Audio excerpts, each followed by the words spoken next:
Hallelujah, praise the lord. ನಾವು ದೇವರನ್ನು ಆರಾಧಿಸುವ ಸ್ವಲ್ಪ ಸಮಯದಲ್ಲಿ ವಾಕ್ಯಕ್ಕಾಗಿ ನಮ್ಮನ್ನೇ ನಾವು ಸಿದ್ಧಪಡಿಸಿಕೊಳ್ಳೋಣ. Thank you lord. Hallelujah, thank you Jesus. Hallelujah. ನೂತನ ದಿನದೊಳಗೆ ನನ್ನ ನಡೆಸು, ನೂತನ ಕೃಪೆಯಿಂದ ನನ್ನ ತುಂಬಿಸು. ನೂತನ ದಿನದೊಳಗೆ ನನ್ನ ನಡೆಸು, ನೂತನ ಕೃಪೆಯಿಂದ ನನ್ನ ತುಂಬಿಸು. ಹೊಸ ಕೃಪೆಯ ನೀಡು ದೇವಾ, ಹೊಸ ಬಲವ ನೀಡು ದೇವಾ, ಹೊಸ ಕೃಪೆಯ ನೀಡು ದೇವಾ, ಹೊಸ ಬಲವ ನೀಡು ದೇವಾ. ನೂತನ ದಿನದೊಳಗೆ ನನ್ನ ನಡೆಸು, ನೂತನ ಕೃಪೆಯಿಂದ ನನ್ನ ತುಂಬಿಸು. ನೂತನ ದಿನದೊಳಗೆ ನನ್ನ ನಡೆಸು, ಕೃಪೆಯಿಂದ ನನ್ನ ತುಂಬಿಸು. ಆರಂಭ ಅಲ್ಪವಾದರೂ ಅಂತ್ಯವು ಸಂಪೂರ್ಣವು, ಆರಂಭ ಅಲ್ಪವಾದರೂ ಅಂತ್ಯವು ಸಂಪೂರ್ಣವು. ಕೊರತೆಗಳು ನೀಗಲಿ, ಎಲ್ಲ ಕೊರತೆಗಳು ನೀಗಲಿ, ಕಷ್ಟಗಳು ನೀಗಿ ಹೋಗಲಿ, ಎಲ್ಲ ಕಷ್ಟಗಳು ನೀಗಿ ಹೋಗಲಿ. ಹೊಸ ಕೃಪೆಯ ನೀಡು ದೇವಾ, ಹೊಸ ಬಲವ ನೀಡು ದೇವಾ, ಹೊಸ ಕೃಪೆಯ ನೀಡು ದೇವಾ, ಹೊಸ ಬಲವ ನೀಡು ದೇವಾ. ನೂತನ ದಿನದೊಳಗೆ ನನ್ನ ನಡೆಸು, ನೂತನ ಕೃಪೆಯಿಂದ ನನ್ನ ತುಂಬಿಸು. ನೂತನ ದಿನದೊಳಗೆ ನನ್ನ ನಡೆಸು, ನೂತನ ಕೃಪೆಯಿಂದ ನನ್ನ ತುಂಬಿಸು. ಅಜ್ಜೆಗೆ ಬದಲಾಗಿ ಮೇಲನ್ನು ನೀಡು ದೇವಾ, ಲಜ್ಜೆಗೆ ಬದಲಾಗಿ ಮೇಲನ್ನು ನೀಡು ದೇವಾ, ಕಣ್ಣೀರಿಗೆ ಬದಲಾಗಿ, ನಮ್ಮ ಕಣ್ಣೀರಿಗೆ ಬದಲಾಗಿ ಆನಂದ ನೀಡು ದೇವಾ, ಪರಮ ಆನಂದ ನೀಡು. ಹೊಸ ಕೃಪೆಯ ನೀಡು ದೇವಾ, ಹೊಸ ಬಲವ ನೀಡು ದೇವಾ, ಹೊಸ ಕೃಪೆಯ ನೀಡು ದೇವಾ, ಹೊಸ ಬಲವ ನೀಡು ದೇವಾ. ನೂತನ ದಿನದೊಳಗೆ ನನ್ನ ನಡೆಸು, ನೂತನ ಕೃಪೆಯಿಂದ ನನ್ನ ತುಂಬಿಸು. ಸವಾಲನ್ನು ಸಂಧಿಸಲು, ಈ ಲೋಕವನ ಜಯಿಸಲು, ಸವಾಲನ್ನು ಸಂಧಿಸಲು, ಈ ಲೋಕವನ ಜಯಿಸಲು. ಸಂಬಂಧವು ಸ್ಥಿರಗೊಳ್ಳಲು, ನಮ್ಮ ಸಂಬಂಧವು ಸ್ಥಿರಗೊಳ್ಳಲು, ಸಮಾಧಾನ ನಾವು ಹೊಂದಲು, ಕುಟುಂಬ ಸಮಾಧಾನ ನಾವು ಹೊಂದಲು. ಹೊಸ ಕೃಪೆಯ ನೀಡು ದೇವಾ, ಹೊಸ ಬಲವ ನೀಡು ದೇವಾ, ಹೊಸ ಕೃಪೆಯ ನೀಡು ದೇವಾ, ಹೊಸ ಬಲವ ನೀಡು ದೇವಾ. ನೂತನ ದಿನದೊಳಗೆ ನನ್ನ ನಡೆಸು, ನೂತನ ಕೃಪೆಯಿಂದ ನನ್ನ ತುಂಬಿಸು. ನೂತನ ದಿನದೊಳಗೆ ನನ್ನ ನಡೆಸು, ನೂತನ ಕೃಪೆಯಿಂದ ನನ್ನ ತುಂಬಿಸು. ನೂತನ ದಿನದೊಳಗೆ ನನ್ನ ನಡೆಸು, ನೂತನ ಕೃಪೆಯಿಂದ ನನ್ನ ತುಂಬಿಸು. ಶೌಡಗದೀಡಗ ಲೌಡಕ್ಕಾಡಗದೀಡಗ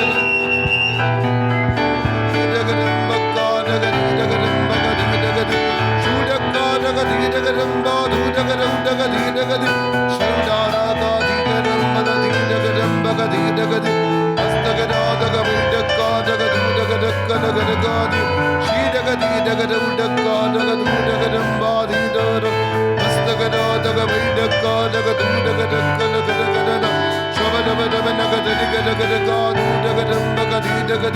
Shidagadi, Dagadagadi, Shabadabadabanagadi, Shudagadu, Dagadu, Dagadagadu, Dagadambadi, Dagadi, Shabadabadabanagadi, Dagadagadi, Shibadambalagadi, Dagadi, Shudagadu, Dagadambadi, Dagadagadi, Shudagadu, Dagadu, Shabadabadabanagadi, Dagadagadi, Shudagadu,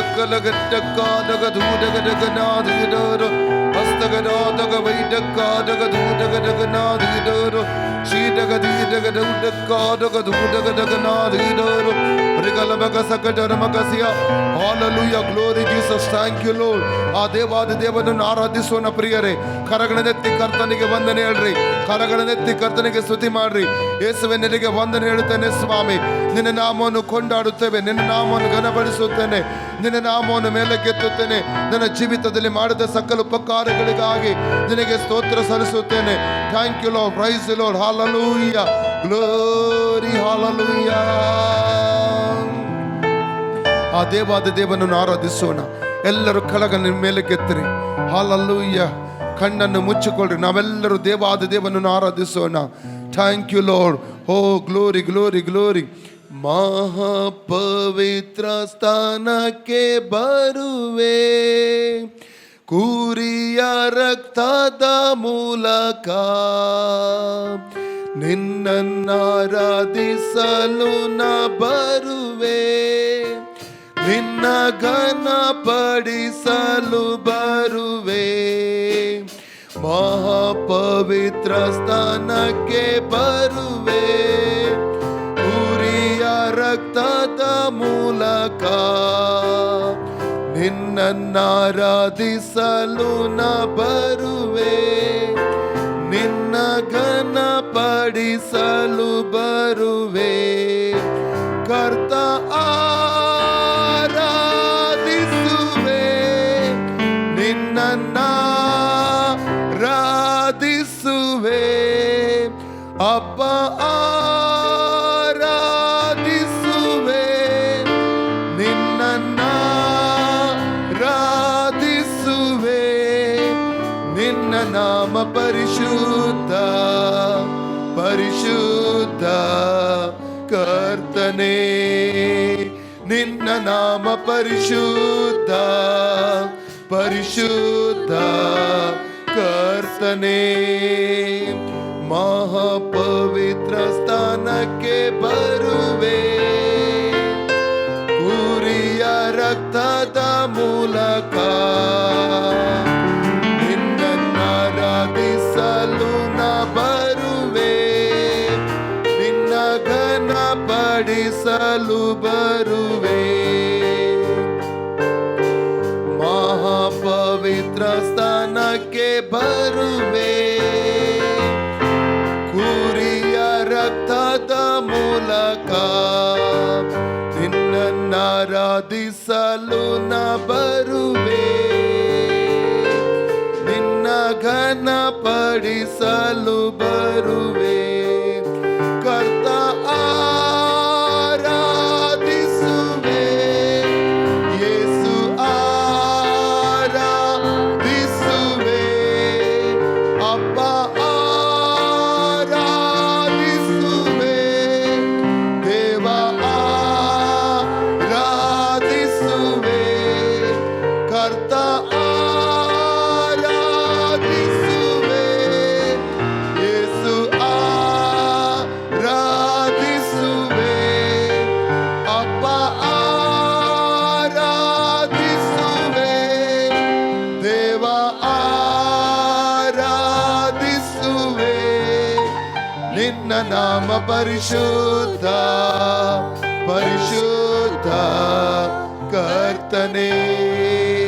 ನಿನ್ನ ನಾಮ ಪರಿಶುದ್ಧ ಪರಿಶುದ್ಧ ಕರ್ತನೇ, ನಿನ್ನ ನಾಮ ಪರಿಶುದ್ಧ ಪರಿಶುದ್ಧ ಯೇಸುವೇ. Hallelujah, we worship you, adore you Lord. Oh glory, hallelujah. ಆರಾಧನೆ ಯೇಸುವೇ ಪರಿಶುದ್ಧನೇ. Oh hallelujah, glory glory glory. ಯುಗ ಯುಗಾಂತರಕ್ಕೂ ಜೀವಿಸುವಾತನೇ, ಓ ನಿನ್ನನ್ನು ಆರಾಧಿಸುತ್ತೇವೆ. ಆರಂಭವಂತ್ಯವಾದಾತನೇ, ಎಲ್ಲರ ಬಾಯಿಗಳನ್ನು ತೆರೆದು ನಾವು ದೇವರನ್ನು ಆರಾಧಿಸೋಣ. Oh glory glory glory Lord, we worship you, we adore you Lord. Hallelujah. Orakalamasyantaru oribarabalasyantarbala. Hallelujah, love you Lord, love you Jesus, worship you, adore you Lord. Hallelujah. ಬಾಯಿ ತೆರೆದು ಆನಂದಿಸಿರಿ, ರಾಜ್ಯವರು ಬಾಯಿ ತೆರೆದು ಆನಂದಿಸಿರಿ. Glory glory glory glory. Hallelujah, Jesus, worship you. ಪ್ರೀತಿ ಸ್ವರೂಪನಾದ ನಮ್ಮ ಪರಲೋಕ ತಂದೆಯೇ, ಯೇಸುವಿನ ನಾಮದಲ್ಲಿ ಪವಿತ್ರಾತ್ಮನ ಸಹಾಯದೊಂದಿಗೆ ನಿನ್ನ ಪಾದಕ್ಕೆ ನಾವು ಬಂದಿದ್ದೇವೆ ಸ್ವಾಮಿ. ಕರ್ತನೇ, ಒಳ್ಳೆಯ ಸಮಯಕ್ಕಾಗಿ ನಿನಗೆ ಸ್ತೋತ್ರ ಹೇಳ್ತಾ ಇದ್ದೇವೆ. ನಿನ್ನ ಜನರ ಮೂಲಕ ಆರಾಧನೆ ಯಜ್ಞವನ್ನು ಅಂಗೀಕಾರ ಮಾಡಿದಿ, ಅದಕ್ಕಾಗಿ ನಿನಗೆ ಸ್ತೋತ್ರ ಕರ್ತನೆ. ಕೀರ್ತನೆ 50:23 ಹೇಳ್ತದೆ, ಯಾರು ಸ್ತುತಿ ಸ್ತೋತ್ರ ಯಜ್ಞವನ್ನು ನನಗೆ ಸಮರ್ಪಣೆ ಮಾಡ್ತಾರೋ ಅವರೇ ನನ್ನ ಗೌರವಿಸುತ್ತಾರೆ ಎಂಬುದಾಗಿ. ಕೀರ್ತನೆ 16:11 ಹೇಳ್ತದೆ, ಸ್ವಾಮಿ ನಿನ್ನ ಸಮ್ಮುಖದಲ್ಲಿ ಪರಿಪೂರ್ಣ ಸಂತೋಷ ಇದೆ ಎಂಬುದಾಗಿ. ಆ ಸಂತೋಷವನ್ನು ಆನಂದವನ್ನು ಅನುಭವಿಸುವ ಹಾಗೆ ಕೃಪೆ ಮಾಡಿದ್ದಕ್ಕಾಗಿ ವಂದನೆ ಹೇಳ್ತಾ ಇದ್ದೇವೆ. ಮುಂದೆ ನಿನ್ನ ವಾಕ್ಯ ಧ್ಯಾನಿಸುವಾಗ ನಿನ್ನ ಸಾನ್ನಿಧ್ಯದ ಮೂಲಕ ನಮ್ಮ ನಡೆಸಬೇಕಾಗಿ ಕೇಳಿಕೊಳ್ತಾನೆ. ವಾಕ್ಯದ ಮೂಲಕ ನಮ್ಮೆಲ್ಲರ ಜೊತೆಲಿ ಮಾತನಾಡು. ಎಲ್ಲ ಘನ, ಎಲ್ಲ ಮಾನ, ಎಲ್ಲ ಮಹಿಮೆಯನ್ನು ನಿನಗೆ ಸಲ್ಲಿಸುತ್ತೇವೆ ಯೇಸುವಿನ ಹೆಸರಲ್ಲಿ ತಂದೆಯೇ, amen. Praise the lord, hallelujah. ನಾವು 2 ಕೊರಿಂಥ 13ನೇ ಅಧ್ಯಾಯ 11 ಮತ್ತು 12ನೇ ವಾಕ್ಯವನ್ನು ಓದಿಕೊಳ್ಳುವ. 2 ಕೊರಿಂಥ ಚಾಪ್ಟರ್ 13 ವರ್ಸಸ್ 11-12 ಗಟ್ಟಿಯಾದ ಸ್ವರದಲ್ಲಿ ಯಾರ್ದು ಓದಬೇಕಾಗಿ ಕೇಳ್ಕೊಳ್ತೇನೆ. ಕಡೆ ಮಾತೇನೆಂದರೆ, ಸಹೋದರರೇ, ಸಂತೋಷ ಪಡಿರಿ, ಕ್ರಮಪಡಿಸಿಕೊಳ್ಳಿರಿ, ಧೈರ್ಯವುಳ್ಳವರಾಗಿರಿ, ಒಂದೇ ಮನಸ್ಸುಳ್ಳವರಾಗಿರಿ, ಸಮಾಧಾನದಿಂದಿರಿ. ಆಗ ಪ್ರೀತಿಯನ್ನು ಶಾಂತಿಯನ್ನು ಕೊಡುವ ದೇವರು ನಿಮ್ಮ ಸಂಗಡ ಇರುವನು. ಪವಿತ್ರವಾದ ಮುದ್ದಿಟ್ಟು ಒಬ್ಬರನ್ನೊಬ್ಬರು ವಂದಿಸಿರಿ. Hallelujah, praise the Lord. ಪ್ರಾರ್ಥನೆಯೊಂದಿಗೆ ವಾಕ್ಯ ಧ್ಯಾನಿಸುವ. ಪ್ರೀತಿ ಸ್ವರೂಪನಾದ ಪರಲೋಕ ತಂದೆಯೇ, ಯೇಸುವಿನ ನಾಮದಲ್ಲಿ ಪವಿತ್ರಾತ್ಮನ ಸಹಾಯದೊಂದಿಗೆ ನಿನ್ನ ಪಾದಕ್ಕೆ ನಾವು ಬಂದಿವೆ. ಓದಲ್ಪಟ್ಟಂಥ ವಾಕ್ಯಕ್ಕಾಗಿ ಸ್ತೋತ್ರ. ವಾಕ್ಯದ ಮೂಲಕ ನಮ್ಮ ಜೊತೆಯಲ್ಲಿ ನೀನು ಮಾತನಾಡಬೇಕಾಗಿ ಕೇಳ್ಕೊಳ್ತೇನೆ ಯೇಸುವಿನ ಹೆಸರಲ್ಲಿ ತಂದೆಯೇ, ಆಮೆನ್. ಹಲ್ಲೆಲೂಯಾ. ಇಲ್ಲಿ ಪೌಲನು ಕೊರಿಂಥದವರಿಗೆ ಬರೆದ 2ನೇ ಪತ್ರಿಕೆಯನ್ನು ಮುಕ್ತಾಯಪಡಿಸುವಂಥ ಸಂದರ್ಭದಲ್ಲಿ ಒಂದು ಅತಿ ಪ್ರಾಮುಖ್ಯವಾದಂಥ ಕೆಲವು ಸಂಗತಿಗಳನ್ನು ಇಲ್ಲಿ ಆತನ ಸಭೆಯ ಕುರಿತಾಗಿ ಆತನು ಹೇಳುವಂಥದ್ದನ್ನು ನಾವು ಕಾಣ್ತಾ ಇದ್ದೇವೆ. ಸಭೆ ಅಂದರೆ ಯಾರು? ನಾವು. ಸಭೆ ಅಂದರೆ ಯಾರು? ನಾನು. ಎಲ್ಲರೂ ಸಭೆ ಅಂದರೆ ನಾನು. Praise God. ಸಭೆಯ ಕುರಿತಾಗಿ ಆತನು ಒಂದು ಪ್ರಾಮುಖ್ಯವಾದ ಸಂಗತಿ. ನಾವು ಎಫೆಸ ಪತ್ರಿಕೆ 6ನೇ 10ನೇ ವಾಕ್ಯಕ್ಕೆ ಬರುವಾಗಲೂ ಅಲ್ಲಿ ಕೂಡ ಆತನು ಹೇಳುವಂಥದ್ದು ಕಡೆ ಮಾತೇನೆಂದರೆ ಅಲ್ಲ. ಇಲ್ಲಿ ಕೂಡ ಆತನು ಯಾವ ರೀತಿಯಲ್ಲಿ ಆರಂಭಿಸ್ತಾ ಇದ್ದಾನೆ? ಕಡೆ ಮಾತೇನೆಂದರೆ ಸಹೋದರನೆಂಬುದಾಗಿ. ಆ ರೀತಿಯಲ್ಲಿ ಆತನು ಕೊನೆಗೊಳಿಸುವಂಥದ್ದನ್ನು ಅಲ್ಲಿ ನಾವು ಕಾಣ್ತೇವೆ. ಕೊನೆಯದಾಗಿ ಕಡೆ ಮಾತೆಂದು ಅಲ್ಲಿಯೇ ಮುಕ್ತಾಯಪಡಿಸುವುದಿಲ್ಲ. ಕೆಲವೊಂದು ಉಪದೇಶಗಳನ್ನು ಅಥವಾ ಪ್ರಾಮುಖ್ಯವಾದಂಥ ಸಂಗತಿಗಳನ್ನು ಹೇಳಿದ ನಂತರವಾಗಿ ಆತನು ಆ ಪತ್ರಿಕೆಯನ್ನು ಮುಕ್ತಾಯಪಡಿಸುತ್ತಾನೆ. ಎಫೆಸ ಪತ್ರಿಕೆಯಲ್ಲಿಯೂ ಕೂಡ 6ನೇ 10ರಿಂದ 20 ವಾಕ್ಯದವರೆಗೆ ಇರುವಂಥ ಕಾರ್ಯಗಳು ಕೂಡ ಅತಿ ಪ್ರಾಮುಖ್ಯವಾದಂಥ ಸಂಗತಿಗಳು. ಅಲ್ಲಿ ಕೂಡ ಕಡೆ ಮಾತೇನೆಂಬುದಾಗಿ ಆರಂಭಿಸಿ ಆತನು ಕೊನೆಗೊಳಿಸುವಂಥದ್ದನ್ನು ನಮಗೆ ಅಲ್ಲಿ ಕಾಣಲಿಕ್ಕೆ ನಮಗೆ ಸಾಧ್ಯವಾಗ್ತದೆ. ಹಲ್ಲೆಲೂಯಾ. ಇಲ್ಲಿ ದೇವರು ನಮ್ಮ ಜೊತೆಯಲ್ಲಿ ಇರುವನೆಂಬುದಾಗಿ ನೋಡ್ತೇವೆ. ಎಲ್ಲರದ್ದು ಆಸೆ ದೇವರು ನನ್ನೊಂದಿಗೆ ಇರಬೇಕು, ದೇವರು ನನ್ನ ನಡೆಸಬೇಕು. ಹಲ್ಲೆಲೂಯಾ. ಸತ್ಯವೇದವನ್ನು ಓದುವಾಗ ಸತ್ಯವೇದದಲ್ಲಿ ಎಲ್ಲ ಭಕ್ತರು ಬಯಸುತ್ತಾ ಇದ್ದರು, ದೇವರು ನನ್ನ ಸಂಗಡ ಇರಬೇಕು, ದೇವರು ನನ್ನೊಂದಿಗೆ ಇರಬೇಕು, ನನ್ನ ಕುಟುಂಬದಲ್ಲಿ ದೇವರು ಇರಬೇಕು, ನಾನು ಹೋಗುವ ಮಾರ್ಗದಲ್ಲಿ ದೇವರು ನನ್ನ ಜೊತೆಯಲ್ಲಿ ಇರಬೇಕು ಎಂಬುದಾಗಿ, ನನ್ನ ಸೇವೆಯಲ್ಲಿ ದೇವರು ಇರಬೇಕೆಂಬುದಾಗಿ ಬಯಸುವಂಥದ್ದನ್ನು ನಾವು ಸತ್ಯವೇದದಲ್ಲಿ ಆದಿ ಕಾಂಡದಿಂದ ಪ್ರಕಟಣೆವರೆಗೆ ನಾವು ಕಾಣಲಿಕ್ಕೆ ನಮಗೆ ಸಾಧ್ಯವಾಗ್ತಾ ಇದೆ. ದೇವರ ಪ್ರಸನ್ನತೆಗೋಸ್ಕರವಾಗಿ ಕೂಡ ಅನೇಕ ಭಕ್ತರು ಪ್ರಾರ್ಥನೆ ಮಾಡುವಂಥದ್ದನ್ನು ಅಲ್ಲಿ ನಾವು ಕಾಣಲಿಕ್ಕೆ ನಮಗೆ ಸಾಧ್ಯವಾಗ್ತಾ ಇದೆ. ಆದರೆ ಇಲ್ಲಿ ಈ ವಾಕ್ಯದಲ್ಲಿ ಪ್ರತ್ಯೇಕವಾಗಿ ಪೌಲನು ಉಚ್ಚರಿಸಿ ಹೇಳುವಂಥದ್ದು 5 ಕಾರ್ಯಗಳನ್ನು ಮಾಡುವಂತಹ ದೇವರ ಮಕ್ಕಳೊಟ್ಟಿಗೆ ಪ್ರೀತಿ ಮತ್ತು ಶಾಂತಿ ಕೊಡುವ ದೇವರು ಇರ್ತಾನೆಂಬುದಾಗಿ ಆತನು ಹೇಳ್ತಾ ಇದ್ದಾನೆ. ಹಲ್ಲೆಲೂಯಾ. ದೇವರು ಯಾರ ಜೊತೆಯಲ್ಲಿ ಇರ್ತಾನಂತೆ?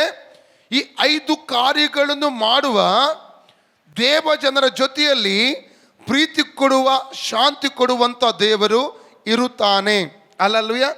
ಶಾಂತಿ ಮತ್ತು ಪ್ರೀತಿ ಕೊಡುವಂಥ, ಶಾಂತಿ ಕೊಡುವ ಅರ್ಥ ಏನು ಗೊತ್ತುಂಟ? ಕರ್ತನನ್ನು ಅರಿತುಕೊಳ್ಳುವುದಕ್ಕೆ ಮುಂಚೆ, ಕರ್ತನಾದ ಯೇಸು ಸ್ವಾಮಿಯನ್ನು ತಿಳಿದುಕೊಳ್ಳುವುದಕ್ಕಿಂತ ಮುಂಚೆ ನಮ್ಮ ಜೀವಿತದಲ್ಲಿ ಪ್ರೀತಿ ಎಂಬುವಂಥದ್ದು ಇರಲಿಲ್ಲ. ಅಲ್ಲಲ್ವಯ್ಯ. ಎರಡನೇದಾಗಿ ಶಾಂತಿ ಎಂಬುವಂಥದ್ದು ನಮ್ಮ ಜೀವಿತದಲ್ಲಿ ಇರಲಿಲ್ಲ. ಆದರೆ ದೇವರಿಗೆ ಸ್ತೋತ್ರ, ಯಾವಾಗ ಯೇಸು ಕ್ರಿಸ್ತ ನಮ್ಮ ಜೀವಿತದಲ್ಲಿ ಬಂದನೋ ನಮ್ಮಲ್ಲಿ ಆತನು ಪ್ರೀತಿಯನ್ನು ಉಂಟು ಮಾಡಿದನು, ಪ್ರೀತಿಯ ವ್ಯಕ್ತಿಗಳನ್ನಾಗಿ ನಮ್ಮನ್ನು ಆತನು ಮಾರ್ಪಡಿಸಿದನು. ಶಾಂತಿ, ಆತನ ಶಾಂತಿಯನ್ನು, ಸಮಾಧಾನವನ್ನು ಆತ ನಮಗೆ ಅನುಗ್ರಹಿಸಿದನು. ಯೋಹನ್ನನ ಸುವಾರ್ತೆ 14:27 ವಾಕ್ಯ, book of John gospel chapter 14:27 ವಾಕ್ಯ ಓದುವಾಗ, ನನ್ನ ಶಾಂತಿಯನ್ನು ನಾನು ನಿಮಗೆ ಕೊಡುತ್ತೇನೆ, ಲೋಕವು ಕೊಡುವಂಥ ರೀತಿಯಲ್ಲೆಲ್ಲ ನಾನು ಕೊಡುವಂಥ ಶಾಂತಿ ಅದು ಶಾಶ್ವತವಾದದೆಂಬುದಾಗಿ ಕರ್ತನಾದ ಯೇಸು ಸ್ವಾಮಿ ಹೇಳುವಂಥದ್ದನ್ನು ಅಲ್ಲಿ ನಾವು ಕಾಣಲಿಕ್ಕೆ ನಮಗೆ ಸಾಧ್ಯ. ಇವತ್ತು ಪ್ರೀತಿಯನ್ನು ನಮ್ಮಲ್ಲಿ, ರೋಮ 5:5 ಹೇಳ್ತದೆ, ದೇವರು ಹೇಗೆ ಪ್ರೀತಿಯನ್ನು ನಮ್ಮಲ್ಲಿ ಉಂಟು ಮಾಡಿದ್ದಾನೆ? ಪವಿತ್ರಾತ್ಮನ ಮೂಲಕವಾಗಿ ಪ್ರೀತಿಯ ರಸವನ್ನು ನಮ್ಮಲ್ಲಿ ಆತನು ಸುರಿಸಿದ್ದಾನೆಂಬುದಾಗಿ ವಾಕ್ಯ ಭಾಗದಲ್ಲಿ ನಾವು ಓದ್ತೇವೆ. ಪ್ರೀತಿಯನ್ನು ಕೊಡುವ ಮತ್ತು ಶಾಂತಿಯನ್ನು ಕೊಡುವ ಆ ದೇವರು ನಮ್ಮ ಜೊತೆಲಿ ಇರಬೇಕಾದ್ರೆ ಸಭೆ 5 ಕಾರ್ಯಗಳನ್ನು ಮಾಡಬೇಕು. Praise God. ದೇವರು ಯಾರೊಟ್ಟಿಗೆ ಇರ್ತಾನೆ ಅಂದರೆ, ದೇವರು ಇರುವುದರ ಜೊತೆಯಲ್ಲಿ ಇರುವುದರ ಲಾಭಗಳ ಕುರಿತಾಗಿ ಸಮಯ ಇದ್ದರೆ ಮತ್ತೆ ನಾವು ಅದನ್ನು ಧ್ಯಾನ ಮಾಡಲಿಕ್ಕೆ ನಾವು ಹೋಗುತ್ತೇವೆ. ಹಾಲಲ್ಲೂಯ್ಯ.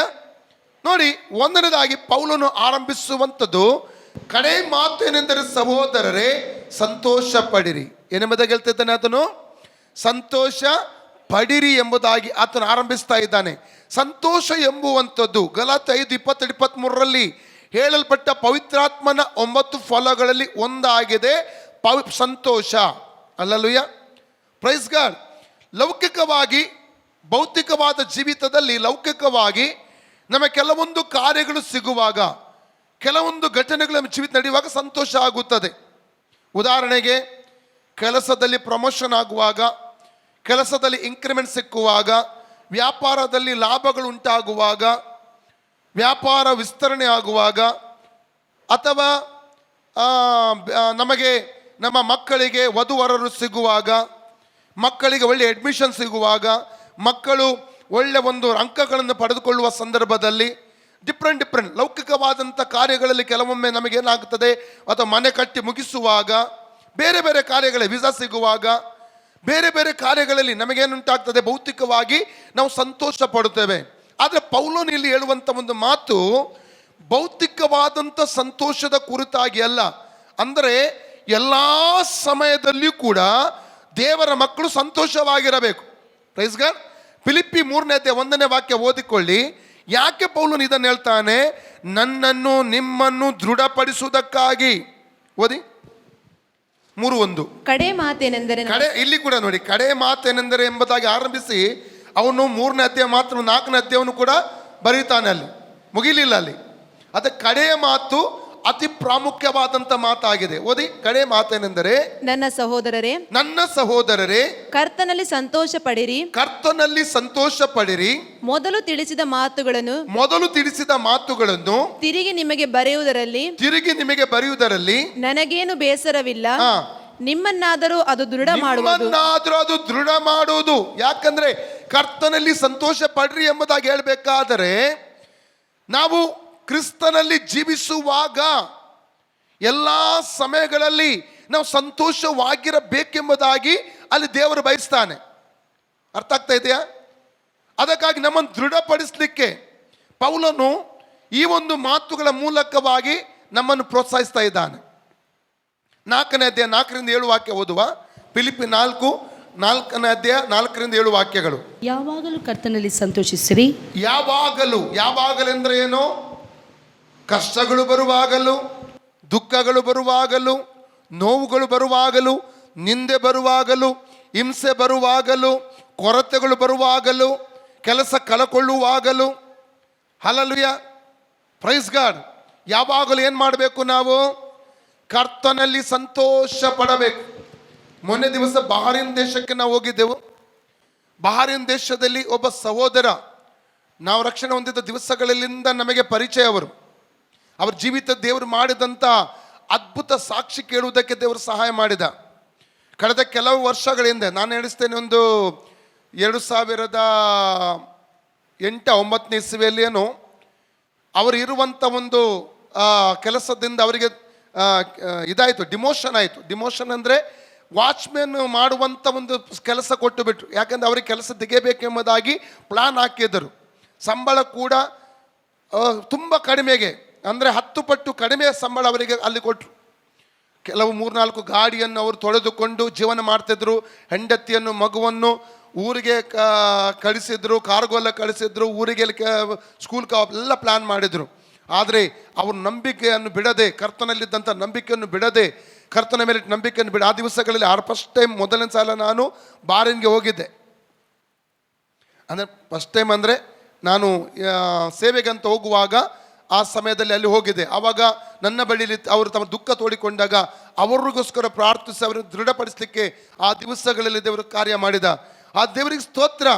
ಅದರ ನಂತರವಾಗಿ ಅವರಿಗೆ 3-4 ವರ್ಷಗಳ ನಂತರ ಅದೇ ಸ್ಥಳದಲ್ಲಿ ದೇವರು ಅವರ ತಲೆ ಎತ್ತುವ ಹಾಗೆ ಮಾಡಿ ಅವರಿಗೆ ಉತ್ತಮವಾದಂಥ ಉದ್ಯೋಗ ಸಿಗುವ ಹಾಗೆ ದೇವರು ಸಹಾಯ ಮಾಡಿದ. ಇತ್ತೀಚೆಗೆ ಏನೆಂದರೆ ಅವರು ಚಿಕ್ಕ ಒಂದು ಕೋಣೆಯಲ್ಲಿ ವಾಸ ಮಾಡ್ತಾ ಇದ್ರು. ಅವರು, ಅವರ ಹೆಂಡತಿ ಮತ್ತು ಅವರ ಮಗ. ಆ ದೇವರಲ್ಲಿ ನಂಬಿಕೆ ಅವರಿಗೆ ಬಹಳವಿತ್ತು. ಕೊನೆಗೆ ಅವರಿಗೆ ಅವರ ಕಂಪನಿಯಲ್ಲಿರುವಂಥ ಬಾಸ್ ಅದೇ ಕಂಪೌಂಡ್, ಆ ಕಂಪೌಂಡ್ ದೊಡ್ಡ ದೊಡ್ಡ ಮನೆಗಳು ಉಂಟು, ತುಂಬ ದೊಡ್ಡ ದೊಡ್ಡ ಮನೆಗಳುಂಟು, ಸ್ವಿಮ್ಮಿಂಗ್ ಪೂಲ್ ಇದೆ, ಎಲ್ಲ ಉಂಟು ಅಲ್ಲಿ. ಅವರಿಗೊಂದು ಫ್ಲ್ಯಾಟನ್ನು, ಒಂದು ಮನೆಯನ್ನು, ವಿಲ್ಲ ಥರ ಇರುವಂಥ ಮನೆಯನ್ನು ಸಿದ್ಧ ಮಾಡಿಕೊಟ್ರು. ಆ ಒಂದು ಮನೆಯನ್ನು ನೋಡಿದಂಥ ಬಾಸ್ನ ಮಗ ಅವರಿಗೆ ಬೇಕೆಂಬುದಾಗಿ ಅವರು ತೆಗೆದುಕೊಳ್ಳೋದಕ್ಕೆ ಪ್ರಯತ್ನ ಮಾಡಿದ. ಇವರಿಗೆ ಮನೆ ಇಲ್ಲ, ಏನು ಮಾಡೋದು ಅವರಿಗೆ ಗೊತ್ತಾಗ್ತಾ ಇಲ್ಲ. ಬೇರೆ ಮನೆ, ಬಾಡಿಗೆ ಮನೆ ಮಾಡಿಕೊಡ್ಲಿಕ್ಕೆ ಅವರಿಗೆ ಹಣ ಇಲ್ಲ, ಅಂಥ ಒಂದು ಕಷ್ಟಗಳು. ಕೊನೆಗೆ ಅವರು ಹೋಗಿ ಆಫೀಸಿಗೆ ಹೋಗಿ ಹೇಳಿದರು, ನಾನು ರಿಸೈನ್ ಮಾಡ್ತೇನೆ. ಅವರ ಮ್ಯಾನೇಜರ್ ಹೇಳಿದರು, ಈ ವ್ಯಕ್ತಿ ರಿಸೈನ್ ಮಾಡಿದರೆ ಬಾಸ್ಗೆ ನಾನು ಕೂಡ ರಿಸೈನ್ ಮಾಡ್ತೇನೆ. ಕೊನೆಗೆ ಆ ಬಾಸ್ ಕರೆದು ಹೇಳಿದರು, ಇರುವುದರಲ್ಲಿ ಉತ್ತಮವಾದಂಥ ಮನೆ ಅವರಿಗೋಸ್ಕರ ರೆಡಿ ಮಾಡಿ ಎಂಬುದಾಗಿ. ಹಾಗೆ ಒಂದು ಕಡೆ ಒಳ್ಳೆ ಫ್ಲ್ಯಾಟ್, 3 ಕೋಣೆಗಳುಳ್ಳಂಥ ನಾವು ಹೋಗಿದ್ದೆವು. 3 ಮತ್ತು ದೊಡ್ಡ ಹಾಲ್ ಇರುವಂಥ ಒಂದು ಮನೆ, ಉಚಿತವಾಗಿ ಯಾವುದು ಎಲೆಕ್ಟ್ರಿಸಿಟಿ ತುಂಬಿಸ್ಲಿಕ್ಕಿಲ್ಲ, ಬಾಡಿಗೆ ಕಟ್ಟಲಿಕ್ಕಿಲ್ಲ, ಏನು ಎಲ್ಲ ಫ್ರೀಯಾಗಿ ದೇವರವರಿಗೆ ಒದಗಿಸಿ ಕೊಟ್ಟನು. ಅಲ್ಲಲ್ವಯ್ಯ. ಕಷ್ಟಗಳು ಬರುವಾಗ, ದುಃಖಗಳು ಯಾವ ಸಮಯದಲ್ಲಿಯೂ ಕರ್ತನಲ್ಲಿ ನಾವು ಸಂತೋಷವಾಗಿರುವಾಗ ಸಮಯಕ್ಕೆ ತಕ್ಕ ಹಾಗೆ ದೇವರು ನಮ್ಮ ಜೀವಿತದಲ್ಲಿ ಕಾರ್ಯಗಳನ್ನು ಮಾಡುವಾತನಾಗಿದ್ದಾನೆ. ಅಲ್ಲಲ್ವಯ್ಯ. ಇಲ್ಲಿ ಪೌಲನು ಹೇಳ್ತಾನೆ ಫಿಲಿಪ್ಪಿ 4:4 ಯಾವಾಗಲೂ ಕರ್ತನಲ್ಲಿ ಏನು ಮಾಡಬೇಕಂತೆ, ನಾವು ಸಂತೋಷ ಪಡಬೇಕು. ಯಾವ ಸಮಯದಲ್ಲಿ ಕೂಡ ಕರ್ತನ ಮುಂದಕ್ಕೆ ಓದಿ, ಸಂತೋಷ ಪಡಿರಿ ಎಂದು ತಿರುಗಿ ಹೇಳುತ್ತೇನೆ, ನಿಮ್ಮ ಸೈರಣೆಯು ಎಲ್ಲಾ ಮನುಷ್ಯರಿಗೆ ಗೊತ್ತಾಗಲಿ. ನಿಮ್ಮ ಸೈರಣೆಯು ಎಲ್ಲಾ ಮನುಷ್ಯರಿಗೆ ಗೊತ್ತಾಗಲಿ. ಕರ್ತನು ಹತ್ತಿರವಾಗಿದ್ದಾನೆ. ನಮ್ಮ ಸೈರಣೆ ಹೇಗೆ ಗೊತ್ತಾ, ಯಾರಿಗೆ ಗೊತ್ತಾಗಬೇಕು? ಎಲ್ಲಾ ಜನರಿಗೆ ನಮ್ಮ ಸೈರಣೆ ಗೊತ್ತಾಗಬೇಕು. ಅವ್ರು ಏನು ಹೇಳ್ತಾರೆ ಗೊತ್ತುಂಟ? ಕೀರ್ತನೆ 42:3-10 ವಾಕ್ಯದ ಪ್ರಕಾರವಾಗಿ ಅವರು ಬಂದು ಹೇಳುವಂಥದ್ದು ಏನು ಗೊತ್ತುಂಟ? ನಿನ್ನ ದೇವರು ಎಲ್ಲಿದ್ದಾನೆ. 43:5 ಏನು ಹೇಳ್ತಾರೆ ಅವರು ಬಂದು? ನಿನ್ನ ದೇವರು ಎಲ್ಲಿದ್ದಾನೆಂದು ಹೇಳುವಾಗ ನನಗೇನಾಯ್ತಂತೆ, ಕಣ್ಣೀರೇ ಆಹಾರವಾಯ್ತು ಎಂಬುದಾಗಿ ಭಕ್ತನಾದ ದಾವೀದನಲ್ಲಿ ಹೇಳ್ತಾನೆ. ಅನೇಕರು ನಮ್ಮನ್ನು ನೋಡಿ ಹೇಳಬಹುದು, ನಿನಗೆ ಈ ಪರಿಸ್ಥಿತಿ ಬರ್ತಾ ಇದೆಯಲ್ಲ, ಈ ಪರಿಸ್ಥಿತಿ ನಿನಗೆ ಬಂತಲ್ಲ, ಇಷ್ಟು ಪ್ರಾರ್ಥನೆ ಮಾಡಿ ಏನು ಪ್ರಯೋಜನ, ಇಷ್ಟು ಉಪವಾಸ ಮಾಡಿ ಏನು ಪ್ರಯೋಜನ, ಕರ್ತನನ್ನು ನಂಬಿಕೊಂಡು ಏನು ಪ್ರಯೋಜನ, ಅನೇಕರು ಕೇಳ್ತಾ ಇರಬಹುದು. ಹಲ್ಲೆಲೂಯಾ. ಅನೇಕರು ನಮ್ಮ ನಿರಾಶೆ ಪಡಿಸುತ್ತಾರೆ. ಆದರೆ ನಮ್ಮ ಸೈರಣೆಯು ಅವರಿಗೆ ಗೊತ್ತಾಗಬೇಕು. ಹಲ್ಲೆಲೂಯಾ. ತಾಳ್ಮೆಯುಳ್ಳವರಾಗಿರುವುದಾದರೆ, ನಾವು ಸಹಿಸಿಕೊಳ್ಳುವುದಾದರೆ ತಕ್ಕ ಸಮಯದಲ್ಲಿ ದೇವರು ನಮ್ಮನ್ನು ಆಶೀರ್ವಾದ ಮಾಡುತ್ತಾನೆ. ಹಲ್ಲೆಲೂಯಾ. ನಾವು ಪ್ರಾರ್ಥನೆಯನ್ನು ಬಿಡದೆ, ದೇವರ ಮೇಲಿರುವಂಥ ನಂಬಿಕೆಯನ್ನು ಬಿಡದೆ, ಸ್ಥಿರವಾಗಿದ್ದುಕೊಂಡು ನಾವು ಮುಂದುವರಿಯುವುದಾದರೆ ತಕ್ಕ ಸಮಯ ದೇವರು ನಮ್ಮನ್ನು ಆಶೀರ್ವಾದ ಮಾಡ್ತಾರೆ. ನಾವು ಯೋಬನ ಕುರಿತು ಓದುವುದಾದರೆ, ಯಾಕೋಬನ ಪತ್ರಿಕೆ 5ನೇ ಅಧ್ಯಾಯ 11ನೇ ವಾಕ್ಯವನ್ನು ಓದುವಾಗ, ತಾಳಿಕೊಂಡವನು ಬಾಳಿಯಾನು. Praise God. ತಾಳಿಕೊಂಡವನು ಏನಾಗ್ತಾನಂತೆ? ಯೋಬನ ಒಂದು ದೃಷ್ಟಾಂತವನ್ನಲ್ಲಿ ಕೊಡಲ್ಪಟ್ಟಿದೆ. ಅಂತ್ಯದಲ್ಲಿ ಅವನಿಗೇನು ಕೊಟ್ಟ ದೇವರು? ವಿಶೇಷವಾದ ಆಶೀರ್ವಾದವನ್ನು ಅಲ್ಲಿ ಕೊಡುವುದನ್ನು ಅಲ್ಲಿ ಕಾಣ್ತಾ ಇದೆ. ಅದರ ಮಧ್ಯದಲ್ಲಿ ಅನೇಕ ಸಮಸ್ಯೆಗಳ ಬಂದವು. ಅವನ ಹೆಂಡತಿ ಸಮೇತ ಅವನು ನೋಡಿ ಹೇಳ್ತಾಳೆ, ಏನು ಗೊತ್ತುಂಟ? ಯೋಬ 2:9 ದೇವರನ್ನು ದೂಷಿಸಿ ಸತ್ತು ಹೋಗು, ಇನ್ಯಾಕೆ ದೇವರ ಮೇಲೆ ಯಥಾರ್ಥ ನಂಬಿಕೆ ಇಟ್ಟುಕೊಂಡಿದೆಯಾ? ಅವನ ಸ್ನೇಹಿತರು ಬಂದು ನಿರಾಶೆ ಪಡಿಸಿದರು. ಅದು ನಂಬಿಕೆ ಕಳ್ಕೊಳ್ಳಲಿಲ್ಲ, ಸಹನೆ ಕಳ್ಕೊಳ್ಳಲಿಲ್ಲ. ತಾಳ್ಮೆಯಿಂದ ಆತನು ಏನು ಮಾಡಿದ? ದೇವರಲ್ಲಿ ನಂಬಿಕೆ ಇಟ್ಟು ಅದನ್ನು ಮುಂದುವರಿಯುವಂಥನ್ನು ನೋಡ್ತಾ ಇದ್ದೇವೆ. ಅನೇಕರು ನಮ್ಮ ಜೀವಿತದಲ್ಲಿ ಸಮಸ್ಯೆಗಳು ದುಃಖಗಳು ಬರುವಾಗ ಅನೇಕರು ಬಂದು ನಮಗೆ ಗೇಲಿ ಮಾಡಬಹುದು, ತಮಾಷೆ ಮಾಡಬಹುದು, ನಮ್ಮ ನಿರುತ್ಸಾಹಪಡಿಸಬಹುದು. ಇಷ್ಟೆಲ್ಲ ಪ್ರಾರ್ಥನೆ ಮಾಡುವಾಗ ದೇವರು ಎಲ್ಲಿದ್ದಾನೆ, ಯಾಕೆ ನಿನಗೆ ಉತ್ತರ ಕೊಡುವುದಿಲ್ಲ, ಯಾಕೆ ನಿನಗೆ ಬಿಡುಗಡೆ ಕೊಡು, ನಿನ್ನ ಪರಿಸ್ಥಿತಿ ಈ ರೀತಿ ಇದೆಯಲ್ಲ ಎಂಬುದಾಗಿ ಅನೇಕರು ನಮ್ಮನ್ನು ನೋಡಿ ಹೇಳಬಹುದು. ನಿರಾಶೆ ಪಡಬಾರದು. ಅಲ್ಲಲ್ಲಿಯ ನಮ್ಮ ಸೈರಣೆಯು ಎಲ್ಲ ಮನುಷ್ಯರಿಗೆ ಗೊತ್ತಾಗಬೇಕು. ಯೋಬನು ಇವೆಲ್ಲದರ ಮಧ್ಯದ ನಂಬಿಕೆಯನ್ನು ಕಳಕೊಂಡು ದೃಢವಾಗಿ ನಿಂತದರಿಂದ ಕೊನೆಗೆ ಅವನ ಪರಿಸ್ಥಿತಿಯನ್ನು ದೇವರು ಆಶೀರ್ವಾದ ಮಾಡಿದನು. ಅವನು ದ್ವಿಗುಣವಾಗಿ ಆಶೀರ್ವಾದ ಮಾಡುವಂಥದ್ದನ್ನು ಸತ್ಯವೇದ ಯೋಬ 42:10 ವಾಕ್ಯದಲ್ಲಿ ನಾವು ಕಾಣಲಿಕ್ಕೆ ನಮಗೆ ಸಾಧ್ಯವಾಗ್ತದೆ. ಅಲ್ಲಲ್ವಿಯ ಮುಂದೆ ಓದಿ. ಫಿಲಿಪ್ಪಿ 4:6 ವಾಕ್ಯದಿಂದ, ಯಾವ ಸಂಬಂಧವಾಗಿಯೂ ಚಿಂತೆ ಮಾಡದೆ ಸರ್ವ ವಿಷಯದಲ್ಲಿ ದೇವರ ಮುಂದೆ ಕೃತಜ್ಞತಾ ಸ್ತುತಿಯನ್ನು ಪ್ರಾರ್ಥನೆಯನ್ನು ವಿಜ್ಞಾಪನೆಗಳನ್ನು ಮಾಡುತ್ತಾ.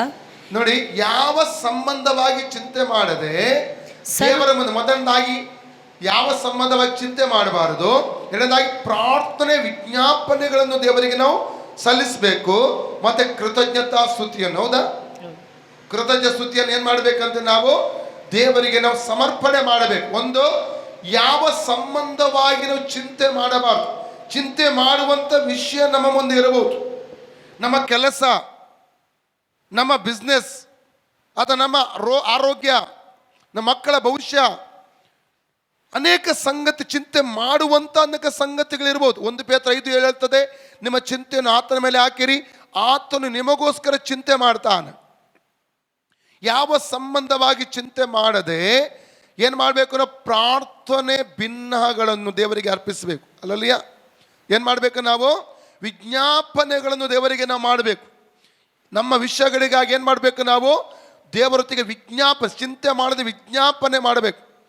ವಿಜ್ಞಾಪನೆ ಹೇಗಿರಬೇಕು, ನಂಬಿಕೆಯಿಂದ ಕೂಡಿದ ವಿಜ್ಞಾಪನೆ. ಒಂದು ವಾಕ್ಯ ಓದಿ, ಮಾರ್ಕ 11:24-26 ವಾಕ್ಯ, ಬುಕ್ ಆಫ್ ಮಾರ್ಕ್ ಚಾಪ್ಟರ್ 11:24-26. ಆದ ಕಾರಣ ನೀವು ಪ್ರಾರ್ಥನೆ ಮಾಡಿ ಏನೇನು ಬೇಡಿಕೊಳ್ಳುತ್ತೀರೋ ಅದನ್ನೆಲ್ಲ ಹೊಂದಿದ್ದೇವೆಂದು ನಂಬಿರಿ. ಏನ್ ಮಾಡಬೇಕು, ಪ್ರಾರ್ಥನೆ ಯಾವುದಕ್ಕಾಗಿ ಮಾಡ್ತೇವೆ ಅದನ್ನು ಹೊಂದಿದ್ದೇವೆ ಎಂದು ನಾವು ನಂಬಬೇಕು. ನಮ್ಮ ಒಳಗಡೆ ಅದು ನಂಬಿಕೆ ಬರಬೇಕು. ಹಲ್ಲೆಲೂಯಾ. ಹೊಂದುತ್ತೇವೆ ಎಂಬುದಾಗಿ ಅಲ್ಲ, ಹೊಂದಿದ್ದೇವೆ ಎಂಬುದಾಗಿ ನಾವು ನಂಬಬೇಕು. ಯೇಸು ಒಂದು ಮಾತನ್ನು ಹೇಳ್ತಾನೆ, ಮತ್ತೆ 11:6, ಮ್ಯಾಥ್ಯೂ 11:6 ಅಲ್ಲಿ ಏನು ಹೇಳ್ತಾನೆ, ನನ್ನ ವಿಷಯದಲ್ಲಿ ಸಂಶಯ ಪಡೆದವನೇ ಧನ್ಯನು, ನನ್ನ ವಿಷಯದಲ್ಲಿ ಸಂಶಯ ಪಡೆದವನೇ ಧನ್ಯನು. ಚಿಂತೆ ಮಾಡದೆ, ಮೊದಲನಾಗಿ ಚಿಂತೆ ಮಾಡದೆ ವಿಜ್ಞಾಪನೆಗಳನ್ನು ನಾವು ನಂಬಿಕೆಯೊಂದಿಗೆ ನಾವು ದೇವರ ಕೈಗೆ ನಾವು ಒಪ್ಪಿಸಿಕೊಡಬೇಕು. ನಂತರ ಕೃತಜ್ಞತಾ ಸ್ತುತಿ ನಾವು ದೇವರಿಗೆ ಮಾಡಬೇಕು. ನಂತರ ಏನು ಮಾಡಬೇಕು, ನಾವು ದೇವರ ಕೃತಜ್ಞತಾ ಸ್ತುತಿ, ಉಪಕಾರ ಸ್ತುತಿ ನಾವು ಮಾಡಬೇಕು. ದೇವರೇ, ಈ ಪರಿಸ್ಥಿತಿ ನನ್ನ ಜೀವಿತದಲ್ಲಿ ನೀನು ಉಂಟು ಮಾಡಿದ ಒಳ್ಳೆಯದಕ್ಕಾಗಿ. ನೋಡಿ, 26:16 ಓದಿ. ಯೆಶಾಯ 26:16. ಕಷ್ಟಗಳು ಬರುವುದು ಯಾಕೆ ಎಂದು ನಾವು ಮೊದಲು ತಿಳ್ಕೋಬೇಕು. ಯಾಕೆ ನಮಗೆ ಉಪದ್ರವಗಳು ಬರ್ತದೆ, ಯಾಕೆ ಕಷ್ಟಗಳು ಬರ್ತದೆ? ಓದಿ. ಯೆಹೋವನೇ, ನಿನ್ನ ಜನರು ಇಕ್ಕಟ್ಟಿಗೆ ಸಿಕ್ಕಿ ನಿನ್ನನ್ನು ಆಶ್ರಯಿಸಿದರು. ಯಾವಾಗ ನಾವು ದೇವರನ್ನು ಆಶ್ರಯಿಸುತ್ತೇವೆ? ಇಕ್ಕಟ್ಟಿಗೆ ಸಿಕ್ಕಿದಾಗ ಮಾತ್ರ ದೇವರನ್ನು ಆಶ್ರಯಿಸುತ್ತೇವೆ, ದೇವರ ಮೊರೆ ಹೋಗುತ್ತೇವೆ, ದೇವರ ಬಳಿ ನಾವು ಪ್ರಾರ್ಥಿಸುತ್ತೇವೆ. ಹಲ್ಲೆಲೂಯಾ. ನಿನ್ನ ಜನರು ಏನು ಮಾಡಿ, ಪುನಃ ಓದಿ. ಇಕ್ಕಟ್ಟಿಗೆ ಸಿಕ್ಕಿ, ಯೆಹೋವನೇ, ನಿನ್ನ ಜನರು ಇಕ್ಕಟ್ಟಿಗೆ ಸಿಕ್ಕಿ ನಿನ್ನನ್ನು ಆಶ್ರಯಿಸಿದರು. ನಿನ್ನ ಶಿಕ್ಷೆಗೆ ಗುರಿಯಾಗಿ ಜಪ ಮಾಡಿದರು. ನೋಡಿ, ಇಕ್ಕಟ್ಟಿಗೆ ಸಿಕ್ಕಿದಾಗ ದೇವರನ್ನು ಆಶ್ರಯಿಸ್ತೇವೆ, ಶಿಕ್ಷೆಗೆ ಗುರಿಯಾದಾಗ ಪ್ರಾರ್ಥನೆ ಮಾಡ್ತೇವೆ. ಶಿಕ್ಷೆಗೆ ಗುರಿಯಾದಾಗ ಏನು ಮಾಡಲಿಕ್ಕೆ ಸ್ಟಾರ್ಟ್ ಮಾಡ್ತೇವೆ ನಾವು? ದೇವರು ಶಿಕ್ಷಿಸುವಂಥದ್ದು ಯಾವುದಕ್ಕಾಗಿ? ನಮ್ಮ ಮಕ್ಕಳನ್ನು ಯಾವ ರೀತಿ ನಾವು ಶಿಕ್ಷಿಸಿ ಸರಿ ಮಾರ್ಗಕ್ಕೆ ನಾವು ನಡೆಸುತ್ತೇವೋ ಅದ್ರ ದೇವರು ತನ್ನ ಮಕ್ಕಳನ್ನು ಕೂಡ ಶಿಕ್ಷಿಸಿ ಸರಿಯಾದ ಮಾರ್ಗಕ್ಕೆ ನಡೆಸುತ್ತಾನೆ. ಇಬ್ರಿ 12:5-6 ವಾಕ್ಯದಲ್ಲಿ ಓದುವಾಗ ಮಕ್ಕಳೆಂಬುದಾಗಿ ದೇವರು ನಮ್ಮನ್ನು ಶಿಕ್ಷಿಸುತ್ತಾನೆಂಬುದಾಗಿ ಆ ವಾಕ್ಯ ಭಾಗದಲ್ಲಿ ನಾವು ಕಾಣಲಿಕ್ಕೆ ನಮಗೆ ಸಾಧ್ಯವಾಗ್ತಾ ಇದೆ. ಒಂದು ತಿಳ್ಕೋಬೇಕು, ಯಾಕೆ ನಮಗೆ ಕಷ್ಟಗಳು ಬರ್ತದೆ. ಒಂದನೇದಾಗಿ ಯಾಕೆ ಬರ್ತದೆ? ದೇವರು ನಮ್ಮನ್ನು ಶಿಕ್ಷಿಸುತ್ತಾನೆ. ಯಾಕೆ ಶಿಕ್ಷಿಸುತ್ತಾನೆ? ದಾರಿ ತಪ್ಪಿ ನಾವು ನಡೆಯುವಾಗ ದೇವರ ಶಿಕ್ಷೆ ನಮ್ಮ ಜೀವಿತದಲ್ಲಿ ಬರುವಂಥದ್ದಾಗಿರುತ್ತದೆ. ಎರಡನೇದಾಗಿ ನಾವು ತಿಳ್ಕೋಬೇಕು, ನಮ್ಮ ನಂಬಿಕೆಯನ್ನು ದೇವರು ಪರೀಕ್ಷೆ ಮಾಡ್ತಾನೆ. ಎರಡನೇದಾಗಿ ಯಾಕೋಬನ ಪತ್ರಿಕೆ 1:2-4 ವಾಕ್ಯ ಓದಿ. ನನ್ನ ಸಹೋದರರೇ, ನಿಮ್ಮ ನಂಬಿಕೆಗೆ ಆಗುವ ಪರಿಶೋಧನೆಯು ತಾಳ್ಮೆಯನ್ನು ಉಂಟು ಮಾಡುತ್ತದೆಂದು ತಿಳಿದು ಮಾಡ್ತದೆ. ತಾಳ್ಮೆ ಉಂಟು ಮಾಡ್ತದೆ. ನಮ್ಮ ನಂಬಿಕೆಗೆ ದೇವರು ಪರಿಶೋಧನೆ ತರ್ತಾನೆ. ನಮ್ಮ ನಂಬಿಕೆಯನ್ನು ದೇವರು ಪರೀಕ್ಷೆ ಮಾಡ್ತಾನೆ. ನಾವು ಎಷ್ಟು ದೇವರಲ್ಲಿ ನಂಬಿಕೆ ಇಟ್ಟಿದ್ದೇವೆ. ಅನೇಕ ಸಲ ಹೇಳ್ತೇವಲ್ಲ, ಸತ್ರು ಯೇಸುವಿಗಾಗಿ, ಜೀವಿಸಿದ್ರು ಯೇಸುವಿಗಾಗಿ, ಅನೇಕ ಸಲ ಹೇಳ್ತೇವೆ. ಆದರೆ ಕಷ್ಟಗಳು ಆ ಪ್ರಾಕ್ಟಿಕಲ್ ಆಗಿ ನಮ್ಮ ಜೀವಿತದಲ್ಲಿ ಕಾರ್ಯರೂಪದಲ್ಲಿ ಕಷ್ಟಗಳು ಬರುವಾಗ ನಾವು ಎಷ್ಟು ದೇವರ ಮೇಲೆ ನಂಬಿಕೆ ಇಟ್ಟಿದ್ದೇವೆ ಎಂಬುದಾಗಿ ಅಲ್ಲಿ ಗೊತ್ತಾಗ್ತದೆ.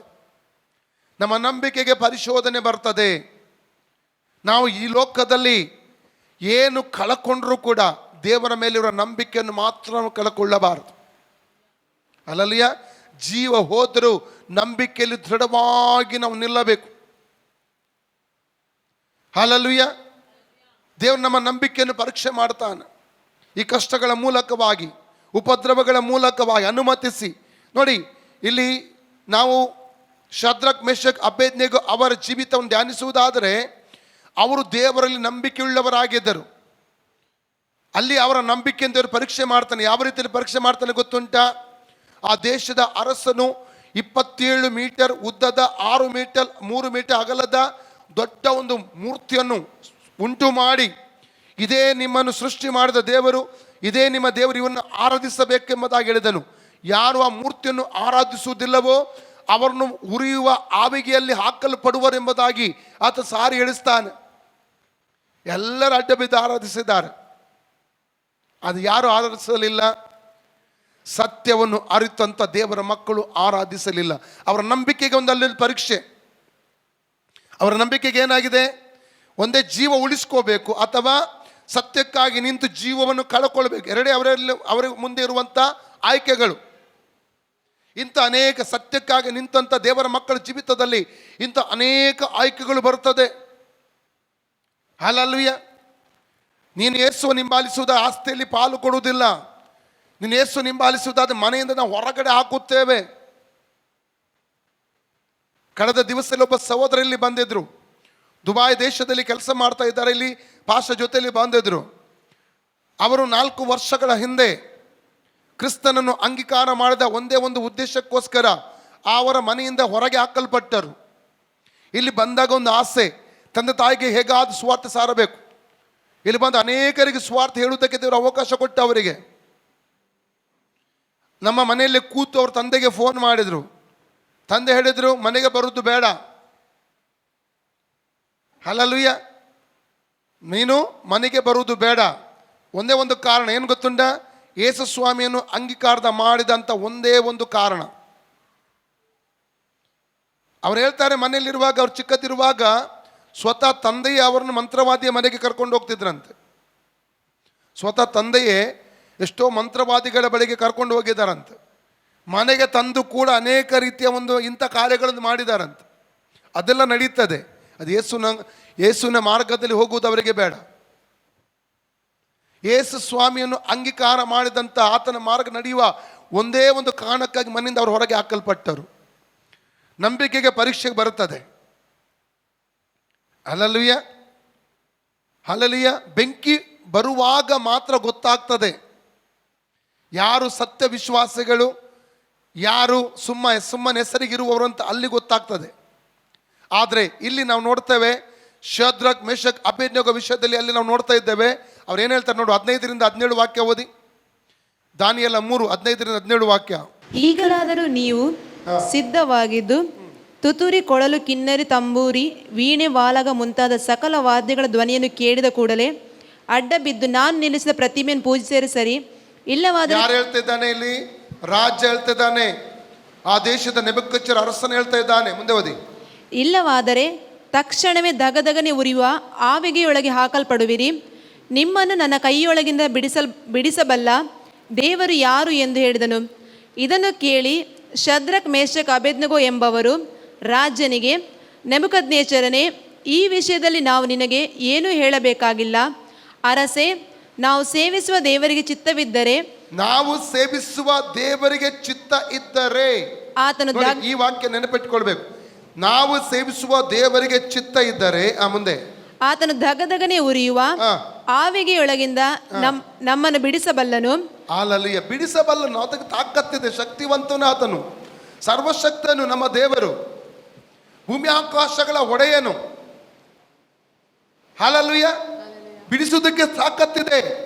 ಇವತ್ತು ನಿನ್ನ ರೋಗದಿಂದ ಬಿಡ್ಲಿಕ್ಕೆ ಅದನ್ನು ತಾಕತ್ತಿದೆ. ಹಾಲೆಲೂಯ. ನನಗೆ ಗೊತ್ತಿರುವಂಥ ಒಂದು, ಯಾಕೆ ಕೆಲವೊಮ್ಮೆ ದೇವರು ನಮ್ಮ ಪ್ರಾರ್ಥನೆ ಕೇಳುವುದಿಲ್ಲ, ಇಷ್ಟು ಪ್ರಾರ್ಥಿಸಿದರೂ ಆ ಒಂದು ಭಾಗದ ನಮಗೆ ಬಿಡುಗಡೆ ಕೊಡುವುದಿಲ್ಲ, ಅದಕ್ಕೆ ಅನೇಕ ಕಾರಣಗಳು ಉಂಟು. ಕಳೆದ ದಿವಸಗಳಲ್ಲಿ ಒಬ್ಬ ಸಹೋದರ ಅವರ ಸಾಕ್ಷಿ ನನಗೆ ಹೇಳ್ತಾ ಇದ್ರು. ಅವರ ತಂದೆ, ಅವರು ಒಂದು ಹಿಂದೂ ಕುಟುಂಬದಿಂದ ಯೇಸು ಸ್ವಾಮಿ ರಕ್ಷಣೆ ಅಂಗೀಕರಿಸಿ ರಕ್ಷಣೆ ಹೊಂದಿದಂಥ ಕುಟುಂಬವಾಗಿತ್ತು. ಅವರು ಹೇಳ್ತಾ ಇದ್ದಾರೆ, ಲಿಂಗಾಯತ್ ಬ್ರಾಹ್ಮಣ ಕುಟುಂಬದಿಂದ ರಕ್ಷಣೆ ಹೊಂದಿದವರು. ಅವ್ರು ಹೇಳ್ತಾ ಇದ್ರು, ನಮ್ಮ ಕುಟುಂಬದ ಎಲ್ಲ ರಕ್ಷಣೆ ಹೊಂದಿಬಿಟ್ರು, ನಮಗೆ ಆಸೆ ನಮ್ಮ ತಂದೆ ರಕ್ಷಣೆ ಹೊಂದಬೇಕಂತ. ತಂದೆ ದೇವರ ವಾಕ್ಯವನ್ನು ಕೇಳ್ತಾ ಇರಲಿಲ್ಲ ಮತ್ತು ತುಂಬ ವಿರೋಧ ಮಾಡ್ತಾ ಇದ್ರು. ನಾವು ಪ್ರಾರ್ಥಿಸುವಾಗ, ಆಲಯಕ್ಕೆ ಹೋಗುವಾಗ ಎಲ್ಲ. ಅವ್ರ ಕ್ಯಾನ್ಸರ್ ಕಾಯಿಲೆ ಅವರಿಗೆ ಬಂತು. ಕ್ಯಾನ್ಸರ್ ಕಾಯಿಲೆ ಬಂದಾಗ ವೈದ್ಯರು ಹೇಳಿದರು, ಇನ್ನು ಕೇವಲ ಒಂದೂವರೆ ತಿಂಗಳು ಮಾತ್ರ ಅವರು ಈ ಲೋಕದಲ್ಲಿ ಇರ್ತಾರೆ ಎಂಬುದಾಗಿ ಹೇಳಿದರು. ಮತ್ತೆ ಅವರು ಸತ್ತು ಹೋಗ್ತಾರೆ ಎಂಬುದಾಗಿ ವೈದ್ಯರು ಹೇಳಿಬಿಟ್ರು. ಆ ಸಮಯದಲ್ಲಿ ಅವರು ಸಭೆಗೆ 40 ದಿವಸಗಳ ಕಾಲ ಉಪವಾಸ ಪ್ರಾರ್ಥನೆ ಮಾಡಿದರು. ದೇವರು ಅವರ ಉಪವಾಸ ಪ್ರಾರ್ಥನೆ ಕೇಳಿ ಅವರ ತಂದೆಗೆ ಸೌಖ್ಯ ಕೊಟ್ಟ, ಪರಿಪೂರ್ಣವಾದ ಸೌಖ್ಯ. ಕ್ಯಾನ್ಸರ್ನ ಕುರುವೇ ಅಲ್ಲಿ ಇಲ್ಲ.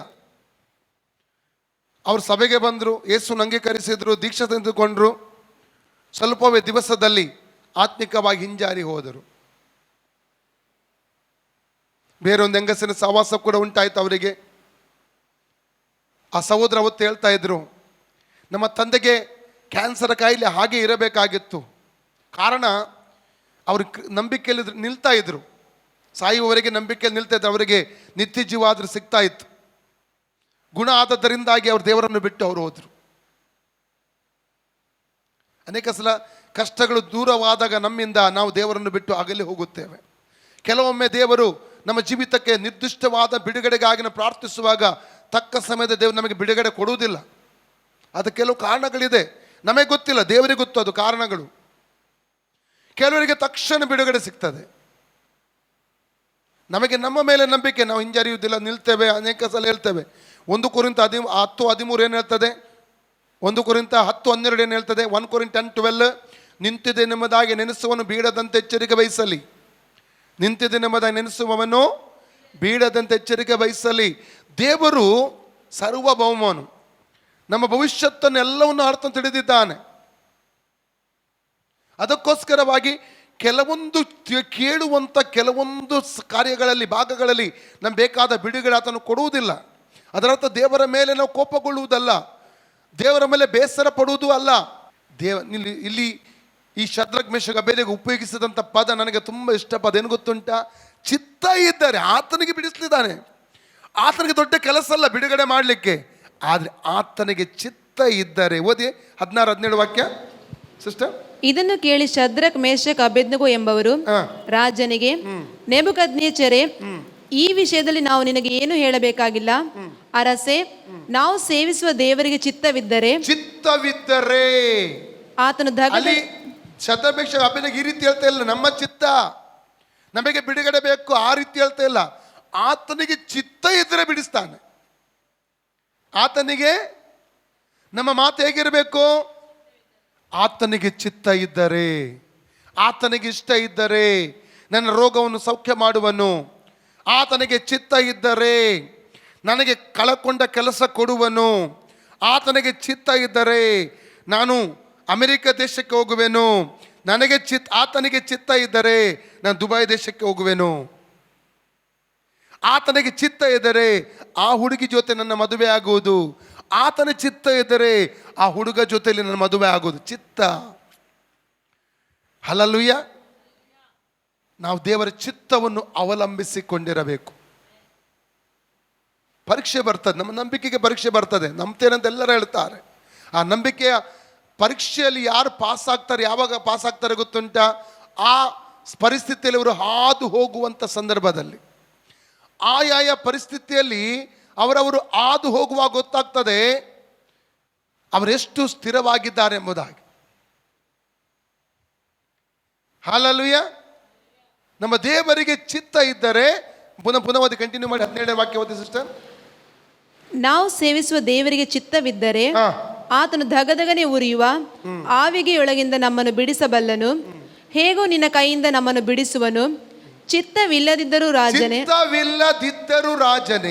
ಇದು ನಿನಗೆ ತಿಳಿದಿರಲಿ, ನಾವು ನಿನ್ನ ದೇವರುಗಳನ್ನು ಸೇವಿಸುವುದಿಲ್ಲ. ಹಲ್ಲೆಲೂಯಾ. ಇವತ್ತು ಈ ಮಾತನ್ನು ನಮಗೆ ಹೇಳಲಿಕ್ಕೆ ಸಾಧ್ಯವಾ?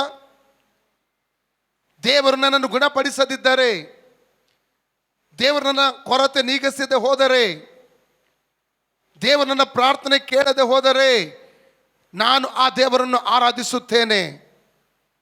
ಆ ದೇವರ ಮೇಲಿರುವ ನಂಬಿಕೆಯನ್ನು ಕಳಕೊಳ್ಳುವುದಿಲ್ಲ. ಎಷ್ಟು ಜನಕ್ಕೆ ಹೇಳಲಿಕ್ಕೆ ಸಾಧ್ಯ? ಇವತ್ತು ಚಿತ್ತವಿಲ್ಲದಿದ್ದರೂ ಬಿಡುಗಡೆ ಮಾಡುವಂಥದ್ದು. ಯೇಸು ಸ್ವಾಮಿಯನ್ನು ಬಿಡುವುದಿಲ್ಲ, ಆತನ ಮೇಲಿರುವ ನಂಬಿಕೆಯನ್ನು ಕಳಕೊಳ್ಳುವುದಿಲ್ಲ. ಎಷ್ಟು ಜನಕ್ಕೆ ಸಾಧ್ಯವಿದೆ? ನಂಬಿಕೆಗೆ ಪರೀಕ್ಷೆ ಬರ್ತದೆ. ನಮ್ಮ ನಂಬಿಕೆಯನ್ನು ದೇವರು ಪರೀಕ್ಷೆ ಮಾಡ್ತಾನೆ, ಎಷ್ಟು ನಾವು ದೇವರ ಮೇಲೆ ನಂಬಿಕೆ ಇಟ್ಟಿದ್ದೇವೆ ಎಂಬುದಾಗಿ. Hallelujah, hallelujah. ಹಾಗಾದರೆ ಕಷ್ಟಗಳು ಬರುವಾಗಲೂ ಸಂತೋಷದಿಂದ ಇರಬೇಕೆಂಬುದಾಗಿ ದೇವರು ಬಯಸುತ್ತಾನೆ ಪ್ರಿಯರೇ. ಕಷ್ಟಗಳ ಮಧ್ಯದಲ್ಲಿ ದೇವರನ್ನು ಸೇವಿಸುವವರಾಗಿರಬೇಕು. ನಂಬಿಕೆಯಲ್ಲಿ ನಿರಾಶರಾಗಿ ಹೋಗಬಾರದು. ಹಲ್ಲೆಲೂಯಾ. ನಂಬಿಕೆ ಇದೆ ಎಂಬುದಾಗಿ ಹೇಳಬಹುದು, ಆದರೆ ಆ ನಂಬಿಕೆಯನ್ನು ಕಾರ್ಯರೂಪಕ್ಕೆ ನಮ್ಮ ಜೀವಿತದಲ್ಲಿ ನಾವು ತರುವವರಾಗಿರಬೇಕು. Hallelujah, praise the Lord. ಎಷ್ಟೋ ಜನರು ಯೇಸುವನ್ನು ಅಂಗೀಕಾರ ಮಾಡಿದರಿಂದಾಗಿ ಮನೆಗಳನ್ನು ಕಳ್ಕೊಳ್ತಾರೆ, ಕುಟುಂಬಗಳನ್ನು ಕಳ್ಕೊಳ್ತಾರೆ. ಎಷ್ಟೋ ಜನರು ಎಷ್ಟು ಚಿತ್ರಹಿಂಸೆ ಅನುಭವಿಸ್ತಾರೆ ಗೊತ್ತುಂಟ. ಆದರೂ ಕ್ರಿಸ್ತನ ಮೇಲಿರುವ ನಂಬಿಕೆಯನ್ನು ಬಿಡುವುದಿಲ್ಲ. ದೃಢವಾಗಿ ಕ್ರಿಸ್ತನಿಗಾಗಿ ನಿಲ್ತಾರೆ ಅವರು. ಕಾರಣ ಏನು ಗೊತ್ತುಂಟ? ನಮಗೆ ನಿತ್ಯ ಜೀವ ಬೇಕು. ಹಲ್ಲೆಲೂಯಾ. ನಿತ್ಯ ಜೀವ ಕಳ್ಕೊಳ್ಳಕ್ಕೆ ಯಾವುದೇ ಕಾರಣಕ್ಕೂ ಅವರು ಸಿದ್ಧರಿಲ್ಲ. ಆ ನಿತ್ಯ ಜೀವನ ಯೇಸು ಸ್ವಾಮಿ ಮಾತ್ರ ಕೊಡಲಿಕ್ಕೆ ನಮಗೆ ಸಾಧ್ಯ. ನಮ್ಮ ಅಡ್ಡಿಪಡಿಸುವಂಥ ಯಾವ ವ್ಯಕ್ತಿಗಳು ಕೊಡಲಿಕ್ಕೆ ಸಾಧ್ಯವಿಲ್ಲ. ಕುಟುಂಬ ಸದಸ್ಯರಾಗಿರ್ಬೋದು, ನಮ್ಮ ಸ್ನೇಹಿತರಾಗಿರ್ಬೋದು, ಯಾರು ನಮ್ಮನ್ನು ಅಡ್ಡಿಪಡಿಸ್ತಾರೋ ಇವತ್ತು ನೋಡಿ, ಯಾವುದಕ್ಕೆ ಅಡ್ಡಿಪಡಿಸ್ತಾರೋ ಗೊತ್ತುಂಟ? ಮಂತ್ರವಾದಿಗಳ ಬಳಿಗೆ ಹೋಗಲಿಕ್ಕೆ ಅಡ್ಡಿಪಡಿಸುವುದಿಲ್ಲ.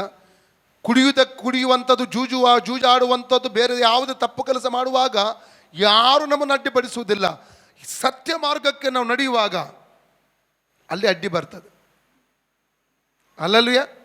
ನೋಡಿ, ಯೋಹನನ ಸುವಾರ್ತೆ 5ನೇ ಅಧ್ಯಾಯ 1ನೇ ವಾಕ್ಯದಿಂದ 14 ವಾಕ್ಯದವರೆಗೆ ಓದಿದ್ರೆ 38 ವರ್ಷಗಳಿಂದ ರೋಗಿ ಎಲ್ಲಿದ್ದಾನೆ? ಬೆಥೆಸ್ದ ಕುಳದ ಬಳಿ ಇದ್ದಾನೆ. ಎಲ್ಲಿದ್ದಾನೆ ಅವನು? ಬೆಥೆಸ್ದ. 38 ವರ್ಷಗಳವರೆಗೆ ಅವನು ನೋಡಲಿಕ್ಕೆ ಯಾರು ಕೂಡ ಹೋಗಲಿಲ್ಲ. ಅವನಿಗೆ ಊಟ ಕೊಡಲಿಕ್ಕೆ ಯಾರು ಹೋಗಲಿಲ್ಲ, ನೀರು ಕೊಡಲಿಕ್ಕೆ ಯಾರು ಹೋಗಲಿಲ್ಲ, ಆಲಯಕ್ಕೆ ಬಾ ಅಂತ ಕರೀಲಿಕ್ಕೆ ಯಾರು ಕೂಡ ಹೋಗಲಿಲ್ಲ. ಹೆಲ್ಪ್ ಮಾಡ್ತೇನೆ, ನಿನಗೆ ಗಾಡಿಯ ವ್ಯವಸ್ಥೆ ಮಾಡಿ ನಡಗಲಿಕ್ಕೆ ಆಗುವುದಿಲ್ಲಲ್ಲ ಎಂಬುದು ಯಾರು ಕೂಡ ಹೋಗಲಿಲ್ಲ. ಯೇಸು ಅವನಿಗೆ ಸೌಖ್ಯ ಕೊಟ್ಟಾಗ ಕೆಲವೊಬ್ಬರು ಧರ್ಮದ ಮುಖಂಡರು ಮುಂದಕ್ಕೆ ಬಂದು, ಎಲ್ಲಿಗೆ ಹೋಗ್ತೀಯ? ಇವತ್ತು ಸಬ್ಬತ್, ಹಾಸಿಗೆ ಎತ್ತುಕೊಂಡು ಹೋಗ್ಲಿಕ್ಕೆ ಆಗಲ್ಲ. ಹಲ್ಲೆಲೂಯಾ. ನಂಬಿಕೆ, ಯೇಸು ಮೇಲೆ ನಂಬಿಕೆ ಇಡುವುದು ದೊಡ್ಡ ವಿಚಾರ ಅಲ್ಲ. ಆ ನಂಬಿಕೆಯನ್ನು ಬಹಿರಂಗವಾಗಿ ಘೋಷಿಸುವುದು ಅದು ದೊಡ್ಡ ವಿಷಯ. ಹಲ್ಲೆಲೂಯಾ. ನಾವು ನಂಬಿಕೆಯನ್ನು ನಾವು ಬಹಿರಂಗವಾಗಿ ಹೇಳುವಂಥದ್ದುಂಟಲ್ಲ, ಯೇಸು ಸ್ವಾಮಿ ನಂಬಿಕೆ ಇಟ್ಟಿದ್ದೇನೆ, ಆತ ಹಿಂಬಾಲಿಸುವುದು, ಅದು ದೊಡ್ಡ ವಿಚಾರ. ಹಲ್ಲೆಲೂಯಾ. ನಮ್ಮ ನಂಬಿಕೆಯನ್ನು ಬಹಿರಂಗ. ಒಂದು ವಾಕ್ಯ ಓದಿ, ಮತ್ತೆ ಲೂಕ್ 12:8-9 ಓದಿ. ಲೂಕ್ 12:8-9.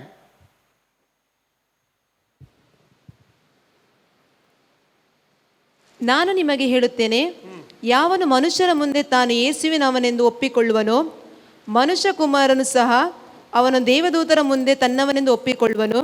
ಆದರೆ ಯಾವನು ಮನುಷ್ಯರ ಮುಂದೆ ತಾನು ಯೇಸುವಿನವನಲ್ಲವೆಂದು ಹೇಳುವನೋ, ಅವನನ್ನು ನಾನು ದೇವದೂತರ ಮುಂದೆ ನನ್ನವನಲ್ಲವೆಂದು ಹೇಳುವೆನು.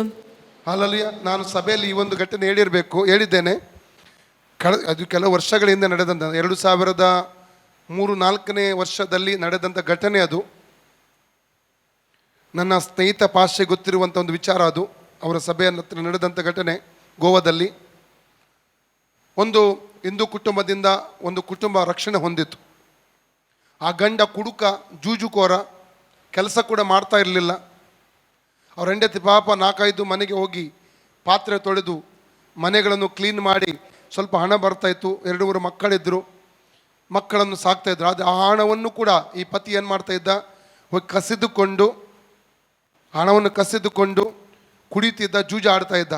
ಅನೇಕ ಹೆಂಡತಿ ಮಕ್ಕಳಿಗೆ ಸರಿ ಪೆಟ್ಟು ಬೀಳ್ತಾ ಇದ್ದ. ಮನೆಯಲ್ಲಿ ಸಮಾಧಾನ ಎಂಬುದು ಇರಲಿಲ್ಲ. ಯಾವಾಗಲೂ ಹೆಂಡತಿ ಮಕ್ಕಳು ಹೊಡೆಯೋದು, ಜೂಜಾಡೋದು, ಕುಡಿಯೋದು, ಇದೇ ಒಂದು ಕೆಲಸ ಆಗಿತ್ತು ಆ ಒಂದು ಗಂಡಸಿಗೆ. ಮನೆಯಲ್ಲಿ ಸಮಾಧಾನನಿಲ್ಲ. ಎಷ್ಟೋ ದಿವಸ ಮಕ್ಕಳು ಉಪವಾಸ ಸ್ಕೂಲಿಗೆ ಹೋದವರಿದ್ದಾರೆ. ಅಂಥ ಪರಿಸ್ಥಿತಿಯಲ್ಲಿ ಆ ಸಹೋದರನಿಗೆ ಸ್ವಾರ್ಥ ಸಿಗ್ತದೆ. ಯೇಸುನ ಅಂಗೀಕಾರ ಮಾಡಿದರು. ಅವರ ಜೀವಿತದಲ್ಲಿ ಬದಲಾವಣೆ, ಅವರ ಹೆಂಡತಿ ಕೂಡ ಯೇಸುನ ಅಂಗೀಕರಿಸಿದ್ರು. ಜೀವಿತ ಬದಲಾಯಿತು, ಸಮಾಧಾನ ಬಂತು. ಗಂಡ ತನ್ನ ಜವಾಬ್ದಾರಿ ತಿಳ್ಕೊಂಡು ಕೆಲಸಕ್ಕೆ ಹೋಗ್ಲಿಕ್ಕೆ ಪ್ರಾರಂಭ ಮಾಡಿದ. ಜೂಜಾಟದಿಂದ ಬಿಡುಗಡೆ ಸಿಕ್ತು, ಕುಡುಕತನದಿಂದ ಬಿಡುಗಡೆ ಸಿಕ್ತು. ಹೆಂಡತಿ ಮಕ್ಕಳ ಪ್ರೀತಿ ನೋಡಲಿಕ್ಕೆ ಆತನ ಪ್ರಾರಂಭ ಮಾಡಿದ. ಪ್ರತಿ ಭಾನುವಾರ ಸಭೆಗೆ ಹೋಗ್ತಾ ಇದ್ದರು. ಒಂದು ದಿವಸ ಅವರು ಸಭೆಗೆ ಹೋಗುವಂಥ ಮಾರ್ಗದಲ್ಲಿ ಒಂದು ಗುಂಪು ಅವ್ರನ್ನ ತಡೆದು ನಿಲ್ಲಿಸಿದ್ರು. ಊರಿನವರು, ಎಲ್ಲಿಗೆ ಹೋಗ್ತಾ ಇದ್ದೀರಾ? ನಾವು ಚರ್ಚಿಗೆ ಹೋಗ್ತಾ ಇದ್ದೇವೆ. ನೀವು ಚರ್ಚಿಗೆ ಹೋಗಬಾರದು. ಯಾಕೆ ಹೋಗಬಾರದು? ಅಲ್ಲ, ನೀವು ಅಲ್ಲೆಲ್ಲ ಹೋಗಬಾರದು. ಆಗ ಅವ್ರು ಹೇಳಿದರು, ನಾನು ಕುಡುಕನಾಗಿದ್ದೆ, ಜೂಜುಕೋರನಾಗಿದ್ದೆ, ಹೆಂಡತಿ ಮಕ್ಕಳು ಹೊಡೆಯುತ್ತಾ ಇದ್ದೆ, ಕುಟುಂಬದ ಜವಾಬ್ದಾರಿ ನನಗಿರಲಿಲ್ಲ. ಅವಾಗ ಯಾರು ನಿಮ್ಮಲ್ಲಿ ಒಬ್ಬ ಬಂದು ನನಗೆ ಹೇಳಲಿಲ್ಲ, ಯಾರು ಕೂಡ ಬುದ್ಧಿವಾದ. ನಮ್ಮ ಕುಟುಂಬಕ್ಕೆ ಯಾರು ಸಹಾಯ ಮಾಡಲಿಲ್ಲ. ಎಷ್ಟೋ ದಿವಸ ನಮ್ಮ ಮಕ್ಕಳು ಹಸಿವಿನಿಂದ ಸ್ಕೂಲಿಗೆ ಹೋಗ್ತದೆ, ಯಾರು ಕೂಡ ನಮಗೆ ಹೇಳಲಿಲ್ಲ. ಯೇಸು ಯಾವಾಗ ನನ್ನ ಜೀವಿತದಲ್ಲಿ ಬಂದ, ನನ್ನ ಜೀವಿತವು ಬದಲಾಯಿತು. ನನ್ನ ಕುಡುಕತನ ಬಿಟ್ಟು ಹೋಯ್ತು, ಜೂಜಾಟಿಗೆ ಬಿಟ್ಟು ಹೋಯ್ತು. ಅದೇ ಜೀವಿತಕ್ಕೆ ಹಿಂದಿರುಗಿ ಹೋಗ್ಬೇಕಂತ ಹೇಳ್ತಿದ್ದೀರಿ ನೀವು. ಎಲ್ಲರ ಬಾಯಿ ಮುಚ್ಚಿ ಹೋಯ್ತು. ಇವತ್ತಿಗೂ ಆ ಕುಟುಂಬ ಯೇಸುವನ್ನು ಆರಾಧಿಸ್ತಾ ಇದ್ದಾರೆ.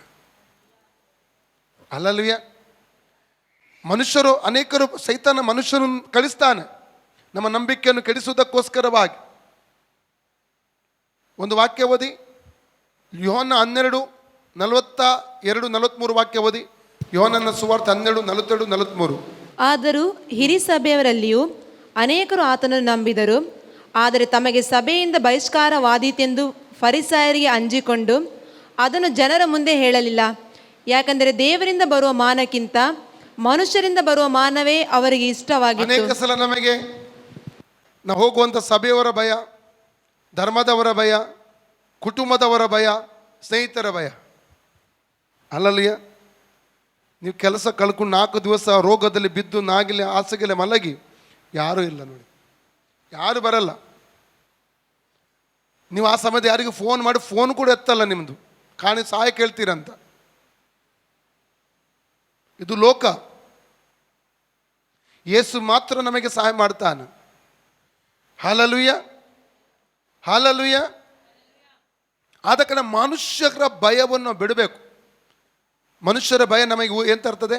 ಉರುಳು ತರ್ತದೆ. 29-25 ವಾಕ್ಯ ಓದಿ, ಜ್ಞಾನೋಕ್ತಿ. ಯಾವಾಗಲೂ ಹೇಳುವಂಥ ವಾಕ್ಯ ನನ್ನದು. ಜ್ಞಾನೋಕ್ತಿ 20. ಮನುಷ್ಯನ ಭಯ ಉರುಳು, ಮನುಷ್ಯರ ಭಯ ಉರುಳು, ಯೆಹೋವನ ಭರವಸೆ ಉದ್ಧಾರ. ಯೆಹೋವನ ಭರವಸೆ ಉದ್ಧಾರ. ಮನುಷ್ಯನ ಭಯ, ಮನುಷ್ಯನ ಭಯಪಟ್ಟರೆ ಅದು ನಮಗೆ ಉರುಳನ್ನು ತರ್ತದೆ. ಮನುಷ್ಯನ ಭಯ ನಮ್ಮಲ್ಲಿ ಏನುಂಟು ಮಾಡ್ತದೆ? ಅದು ಉರುಳನ್ನೊಡ್ಡುತ್ತದೆ. ದೇವರಿಗೆ ಭಯಪಟ್ಟರೆ ಏನಾಗ್ತದೆ? ಅದು ನಮ್ಮನ್ನು ಉದ್ಧರಿಸುತ್ತದೆ. ದೇವರ ಭಯ ನಮ್ಮನ್ನು, ದೇವರಿಗೆ ಭಯಪಟ್ಟು ನಾವು ಜೀವನ ಮಾಡುವುದಾದರೆ ದೇವರು ನಮ್ಮನ್ನು ಉದ್ಧರಿಸ್ತಾನೆ. ಮನುಷ್ಯ ನಮ್ಮನ್ನು ಉದ್ಧರಿಸುವುದಿಲ್ಲ. ಮನುಷ್ಯನಿಗೆ ಭಯಪಟ್ಟು ಅದು ನಮಗೆ ಉರುಳು ತರ್ತದೆ. ಮನುಷ್ಯನ ಭಯ ನಮ್ಮ ಒಳಗಿಂದ ಹೋಗಬೇಕು. ಸತ್ಯಕ್ಕಾಗಿ ನಾನು ನಿಲ್ತೇನೆ, ಸತ್ಯಕ್ಕಾಗಿ ನಾನು ನಿಲ್ತೇನೆ, ದೇವರಿಗಾಗಿ ನಾನು ಜೀವನ ಮಾಡ್ತೇನೆ. ಆ ನಂಬಿಕೆಯೊಂದಿಗೆ ನಾವು ಜೀವನ ಮಾಡಬೇಕು. ಅಲ್ಲಲ್ಲೂಯ್ಯ, ಮನುಷ್ಯರಿಗೆ ಭಯಪಡಬಾರದು. ಸತ್ಯವನ್ನು ಅರಿತುಕೊಂಡು ಸತ್ಯವನ್ನು ಹಿಂಬಾಲಿಸಬೇಕು. ಹಲ್ಲೆಲೂಯಾ. ಎಲ್ಲ ಸಮಯದಲ್ಲಿ ನಾವು ಸಂತೋಷ ಪಡಬೇಕು. ಕಷ್ಟಗಳು, ದುಃಖಗಳು ಒಂದು ವಾಕ್ಯ ಓದಿ. 1 ತೆಸಲೋನಿಕ 5ನೇ ಅಧ್ಯಾಯ 16, 17, 18 ವಾಕ್ಯ ಓದಿ. 16-18 ವಾಕ್ಯ. ಯಾವಾಗಲೂ ಸಂತೋಷಿಸಿರಿ, ಯಾವಾಗಲೂ ಸಂತೋಷಿಸಿರಿ, ಎಡೆಬಿಡದೆ ಪ್ರಾರ್ಥನೆ ಮಾಡಿರಿ, ಎಡೆಬಿಡದೆ ಪ್ರಾರ್ಥನೆ ಮಾಡಿರಿ, ಎಲ್ಲದರಲ್ಲಿಯೂ ಕೃತಜ್ಞ ಸ್ತುತಿ ಮಾಡಿರಿ. ನೋಡಿ, ಯಾವಾಗಲೂ ಸಂತೋಷಿಸಿರಿ. ಕಷ್ಟ ಬರುವಾಗ, ದುಃಖ ಬರುವಾಗ, ವೇದನೆ ಬರುವಾಗ, ಹೋರಾಟ ಬರುವಾಗ ನಾವೇನು ಮಾಡಬೇಕು? ಸಂತೋಷಿಸ್ಬೇಕಂತೆ, ಸಂತೋಷ ಪಡಬೇಕು. ಮತ್ತೇನು ಮಾಡಬೇಕು? ಎಡೆಬಿಡದೆ ಪ್ರಾರ್ಥನೆ ಮಾಡಿರಿ, ಎಡೆಬಿಡದೆ ಪ್ರಾರ್ಥಿಸಬೇಕು. ಎಲ್ಲ ಎಲ್ಲಾ ವಿಷಯದಲ್ಲಿ ಕರ್ತನಿಗೆ ಏನ್ ಮಾಡಬೇಕು? ಕೃತಜ್ಞತಾ ಸ್ತುತಿ ಮಾಡಿರಿ. ಎಲ್ಲವನ್ನು ಒಳ್ಳೆದಕ್ಕೆ ದೇವರು ಮಾಡ್ತಾನೆ, ಎಲ್ಲವನ್ನು ಒಳ್ಳೆದಕ್ಕೆ ಮಾಡ್ತಾನೆ. ನಾನು ಕಳೆದ ಸಲ ನಿಮಗೆ ಮೆಸೇಜಲ್ಲಿ ಹೇಳಿದ್ದೇನೆ ನೋಡಿ, ಒಂದು ಘಟನೆ. ಒಂದು ಕಂಪನಿಲಿ ಒಬ್ಬ ವಾಚ್ಮೆನ್ ಅಂಕಲ್ ಇದ್ರು, ನೆನಪಿದೆಯಾ? ವಾಚ್ಮೆನ್ ಅಂಕಲ್ ಆ ಕಂಪನಿಲಿ ಅವರು ಕೆಲಸ ಮಾಡ್ತಾ ಇದ್ರು ತುಂಬ ವರ್ಷದಿಂದ. ಅವರಿಗೆ ವಿದ್ಯಾಭ್ಯಾಸ ಇಲ್ಲ, ಇಂಗ್ಲೀಷ್ ಅವರಿಗೆ ಬರಲ್ಲ.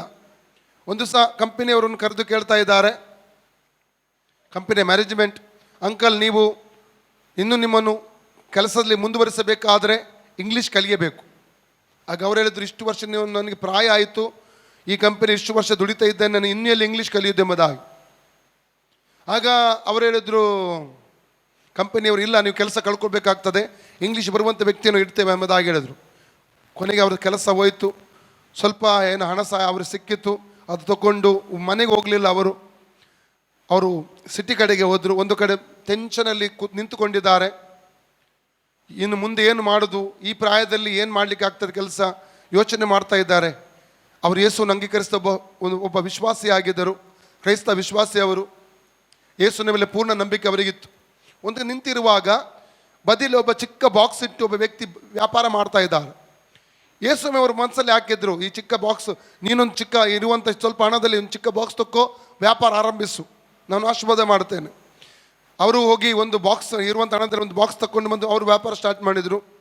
ದೇವರು ಅವರಿಗೆ ಆಶೀರ್ವಾದ ಕೊಟ್ಟ. ಒಂದು ಬಾಕ್ಸಿಂದ ಹಿಡಿದು 10 ಬಾಕ್ಸ್ ಆಯಿತು.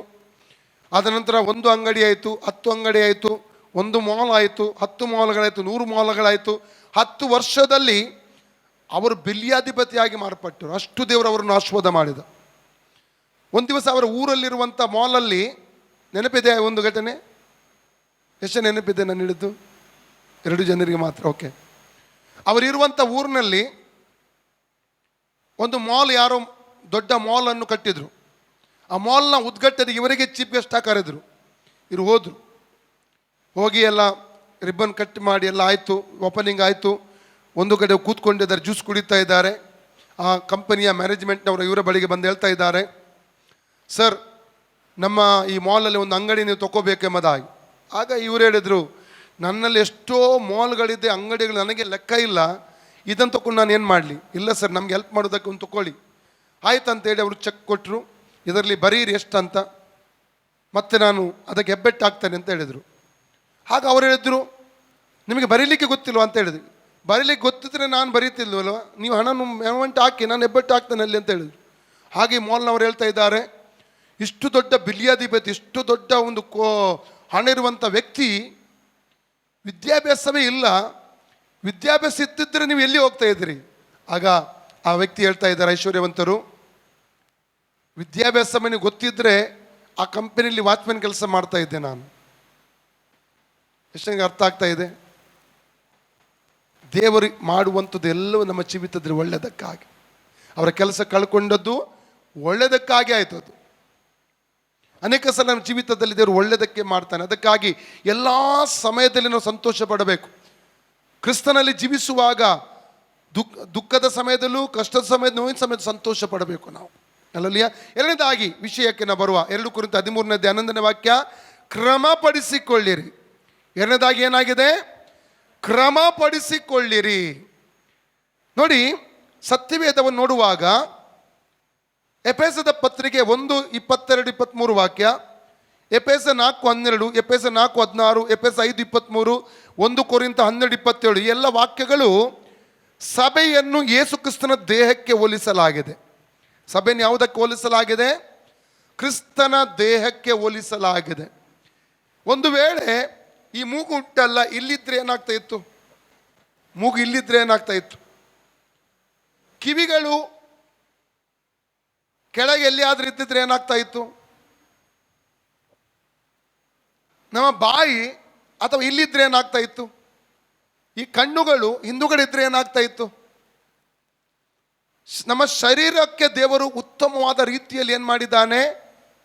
ಅದಕ್ಕೆ ಒಂದು ರೂಪ ಕೊಟ್ಟಿದ್ದಾನೆ, ಒಂದು ಆರ್ಡರ್.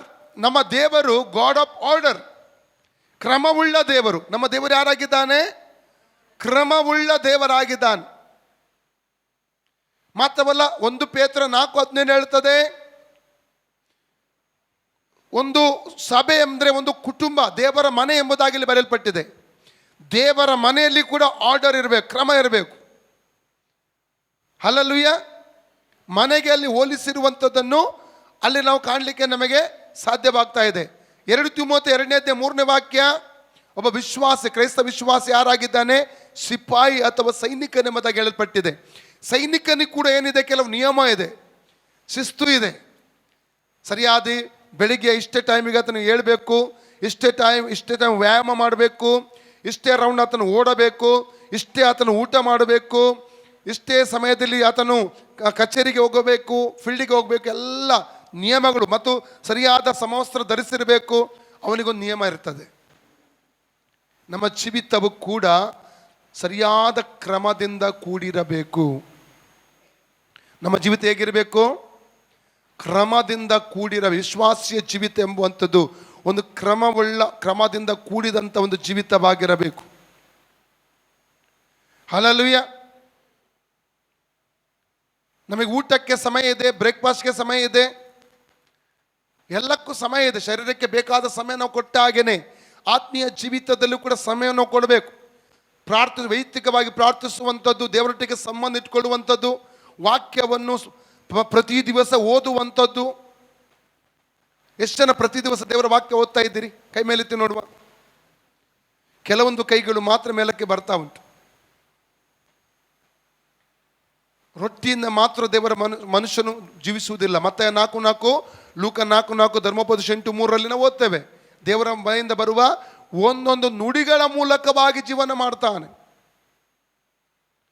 ವೈಯಕ್ತಿಕ ಪ್ರಾರ್ಥನೆ, ದೇವರ ವಾಕ್ಯದ ಧ್ಯಾನ, ವಾರಕ್ಕೊಮ್ಮೆ ಉಪವಾಸ ಮಾಡುವಂಥ. ಉಪವಾಸಕ್ಕೊಂದು ಕಾರಣ ಇದೆ, ಕಾರಣ ಇಲ್ಲದ ಉಪವಾಸ ಮಾಡಬಾರ್ದು. ಎಜ್ರ 8:23 ವಾಕ್ಯ ಮತ್ತು ಅಪೊಸ್ತಲಗೀತೆ 13:1-4 ವಾಕ್ಯ ಹೇಳ್ತದೆ, ಉಪವಾಸಕ್ಕೆ ಒಂದು ಕಾರಣ ಇರಬೇಕು. ಉಪವಾಸದ ಕುರಿತಾಗಿ ಇನ್ನೊಮ್ಮೆ ಮಾತಾಡುವಾಗ ನಿಮ್ಮೊಟ್ಟಿಗೆ ನಾನು ಅದನ್ನು ಮಾತಾಡ್ತೇನೆ. ವಾರಕ್ಕೊಮ್ಮೆ ಉಪವಾಸ, ತಿಂಗಳಿಗೊಮ್ಮೆ 3 ದಿವಸ ಉಪವಾಸ ಇರುವಂಥದ್ದು. ಹಲ್ಲೆಲೂಯಾ. ಕ್ರಮಬದ್ಧವಾಗಿ ನಮ್ಮ ಆತ್ಮಿಕ ಜೀವಿತವನ್ನು ನಾವು ಜೀವಿಸಬೇಕು. ಮನೆಯಲ್ಲಿ ಕುಟುಂಬ ಪ್ರಾರ್ಥನೆ, ಕುಟುಂಬವಾಗಿ ಆರಾಧನೆಗೆ ಬರುವಂಥದ್ದು. ಹಲ್ಲೆಲೂಯಾ. ಸಮಯಕ್ಕೆ ಸರಿಯಾಗಿ ಆರಾಧನೆಗೆ ಬರುವಂಥದ್ದು. ಹಲ್ಲೆಲೂಯಾ. ಒಂದು ಕ್ರಮ ನಮ್ಮ ಜೀವಿತದಲ್ಲಿ ನಾವು ಇಟ್ಟುಕೊಳ್ಳಬೇಕು. ಇನ್ನೊಂದು ಹೇಳಬೇಕಾದ್ರೆ, ಆರಾಧನೆ ಎಂಬುವಂಥದ್ದು ಹಲ್ಲೆಲೂಯಾ ಪ್ರಯಾಣವನ್ನು ಒಳಗೊಂಡಿದೆ. ಒಂದು ವಾಕ್ಯ ಓದಿ, ಆದಿಕಾಂಡ 22, 1, 2, 3 ವಾಕ್ಯ ಓದಿಕೊಳ್ಳೋಣ. ಜೆನೆಸಿಸ್ ಚಾಪ್ಟರ್ 22, 1, 2, 3 ವಾಕ್ಯ ಓದಿ. ಈ ಸಂಗತಿಗಳಾದ ಮೇಲೆ ದೇವರು ಅಬ್ರಹಾಮನನ್ನು ಪರಿಶೋಧಿಸಿದನು. ಹೇಗೆಂದರೆ ಆತನು ಅವನನ್ನು ಅಬ್ರಹಾಮನೇ ಎಂದು ಕರೆಯಲು ಅವನು ಇಗೋ ಇದ್ದೇನೆ ಅಂದನು.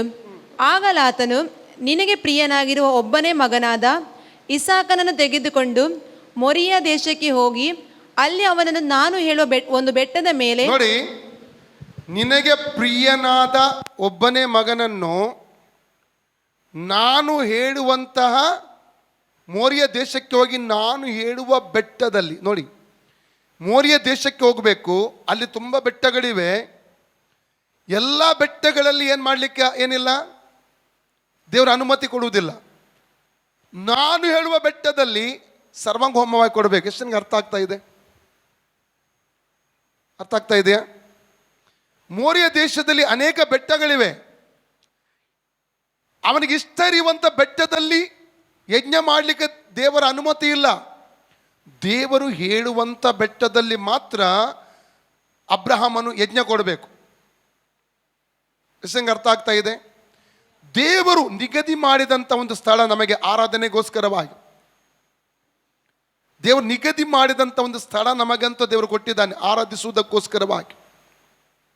ಹಲ್ಲೆಲೂಯಾ. ನಾನು ಕಳೆದ ಸಲ ಅಲ್ಲ, ಅದಕ್ಕಿಂತ ಮುಂಚಿತವಾಗಿ ನಾನು ಓಮನ್ ದೇಶಕ್ಕೆ ಹೋದಾಗ ಗಾಲ ಎಂಬುದಾಗಿ ಹೇಳುವಂಥ ಒಂದು ಸ್ಥಳದಲ್ಲಿ ಒಂದು ಸಭೆಗೆ ಹೋಗಿದ್ದೆ. ಅಲ್ಲಿ ಹೋದಾಗ ನನಗೆ 2-3 ಸಲ ಹೀಗೆ ಪರಿಚಿತರಾದಂಥ ಒಬ್ಬ ಸಹೋದರರಿದ್ದರು. ಅವರು ಸೋಹಾರ್ ಎಂಬುದಾಗಿ ಹೇಳುವ ಸ್ಥಳದಿಂದ ಆರಾಧನೆಗೆ ಅಲ್ಲಿಗೆ ಬರ್ತಾ ಇದ್ದರು. ಅದರರ್ಥ ಸೋಹಾರಲ್ಲಿ ಸಭೆಗಳು ಇಲ್ಲ ಎಂಬುದಾಗಿ ಅರ್ಥ ಅಲ್ಲ. ಸೋಹಾರಿಂದ ಗಾಲಕ್ಕೆ ಬರಲಿಕ್ಕೆ ನಾನು ಎಣಿಸ್ತೇನೆ ಒಂದು ಸಾಧಾರಣ 3 ಗಂಟೆಗಳಿಗಿಂತ ಹೆಚ್ಚು ಸಮಯ ಬೇಕು ಅವರಿಗೆ. ವಾಹನದಲ್ಲಿ ಬರಲಿಕ್ಕೆ ಎಷ್ಟು ಸಮಯ ಬೇಕಂತೆ? 3 ಗಂಟೆಗೆ. ಅದು ದುಬೈ ಬಾರ್ಡರ್ ಬೀಳ್ತದೆ ಅದು. ಅಲ್ಲಿಂದ ಇಲ್ಲಿಗೆ ಮಸ್ಕತ್ಗೆ ಅವರು ಆರಾಧನೆಗೆ ಬರ್ತಾ ಇದ್ರು. ಅವರ ಆಸಕ್ತಿ ನೋಡಿ ನನಗೆ ತುಂಬ ಒಂದು ಸಂತೋಷ ಆಯಿತು. ಸೋರಲ್ಲಿ ತುಂಬ ಸಭೆಗಳುಂಟು, ನನಗೆ ಗೊತ್ತು. ಅಲ್ಲಿಗೆ ಅವ್ರು ಹೋಗ್ತಾ ಇಲ್ಲ. ಹಲ್ಲೆಲೂಯ. ಕಾರಣ ಏನು? ದೇವರೊಂದು ನಿಗದಿ ಮಾಡಿದಂಥ ಒಂದು ಸ್ಥಳ, ಅಲ್ಲಿ ಅವರು ರಕ್ಷಣೆ ಹೊಂದಿದ್ರು, ಅಲ್ಲಿ ಅವರು ಬೆಳೀತಾ ಇದ್ದಾರೆ, ಆತ್ಮಿಕವಾಗಿ ಬೆಳೆದು ಬರ್ತಾ ಇದ್ದಾರೆ ಕರ್ತನಿಗೋಸ್ಕರವಾಗಿ. ಹಲ್ಲೆಲೂಯ. ಆರಾಧನೆಯಲ್ಲಿ ನಾವು ಒಂದು ತಿಳ್ಕೋಬೇಕು, ಬೆಲೆಯನ್ನು ಕೊಡಲಿಕ್ಕೆ ನಾವು ಸಿದ್ಧವಾಗಿರಬೇಕು. ಒಂದು ಸಮಯಕ್ಕೆ ಸರಿಯಾಗಿ ಆರಾಧನೆಗೆ ಬರಬೇಕು. ಅದು ಕ್ರಮವಾಗಿದೆ. ಯಾವಾಗಾದ್ರೊಮ್ಮೆ ಹೆಚ್ಚು ಕಮ್ಮಿ ಆಗಬಹುದು, ನಾನು ಅದನ್ನು ಹೇಳ್ತಾ ಇಲ್ಲ. ಈವನ್ ಗಲ್ಫಲ್ಲಿ ಹೋದಾಗಲೂ ನಾನು ಅಲ್ಲಿ ಸಭೆಗಳಿಗೆ ಹೇಳುವಂಥದ್ದು, ಯಾವಾಗಾದ್ರೊಮ್ಮೆ ಟ್ರಾಫಿಕ್ ಮಿಸ್ ಆಯಿತು, ವಾಹನ ಮಿಸ್ ಆಯಿತು, ಬಸ್ ಇದಾಯಿತು, ತೊಂದರೆ ಇಲ್ಲ.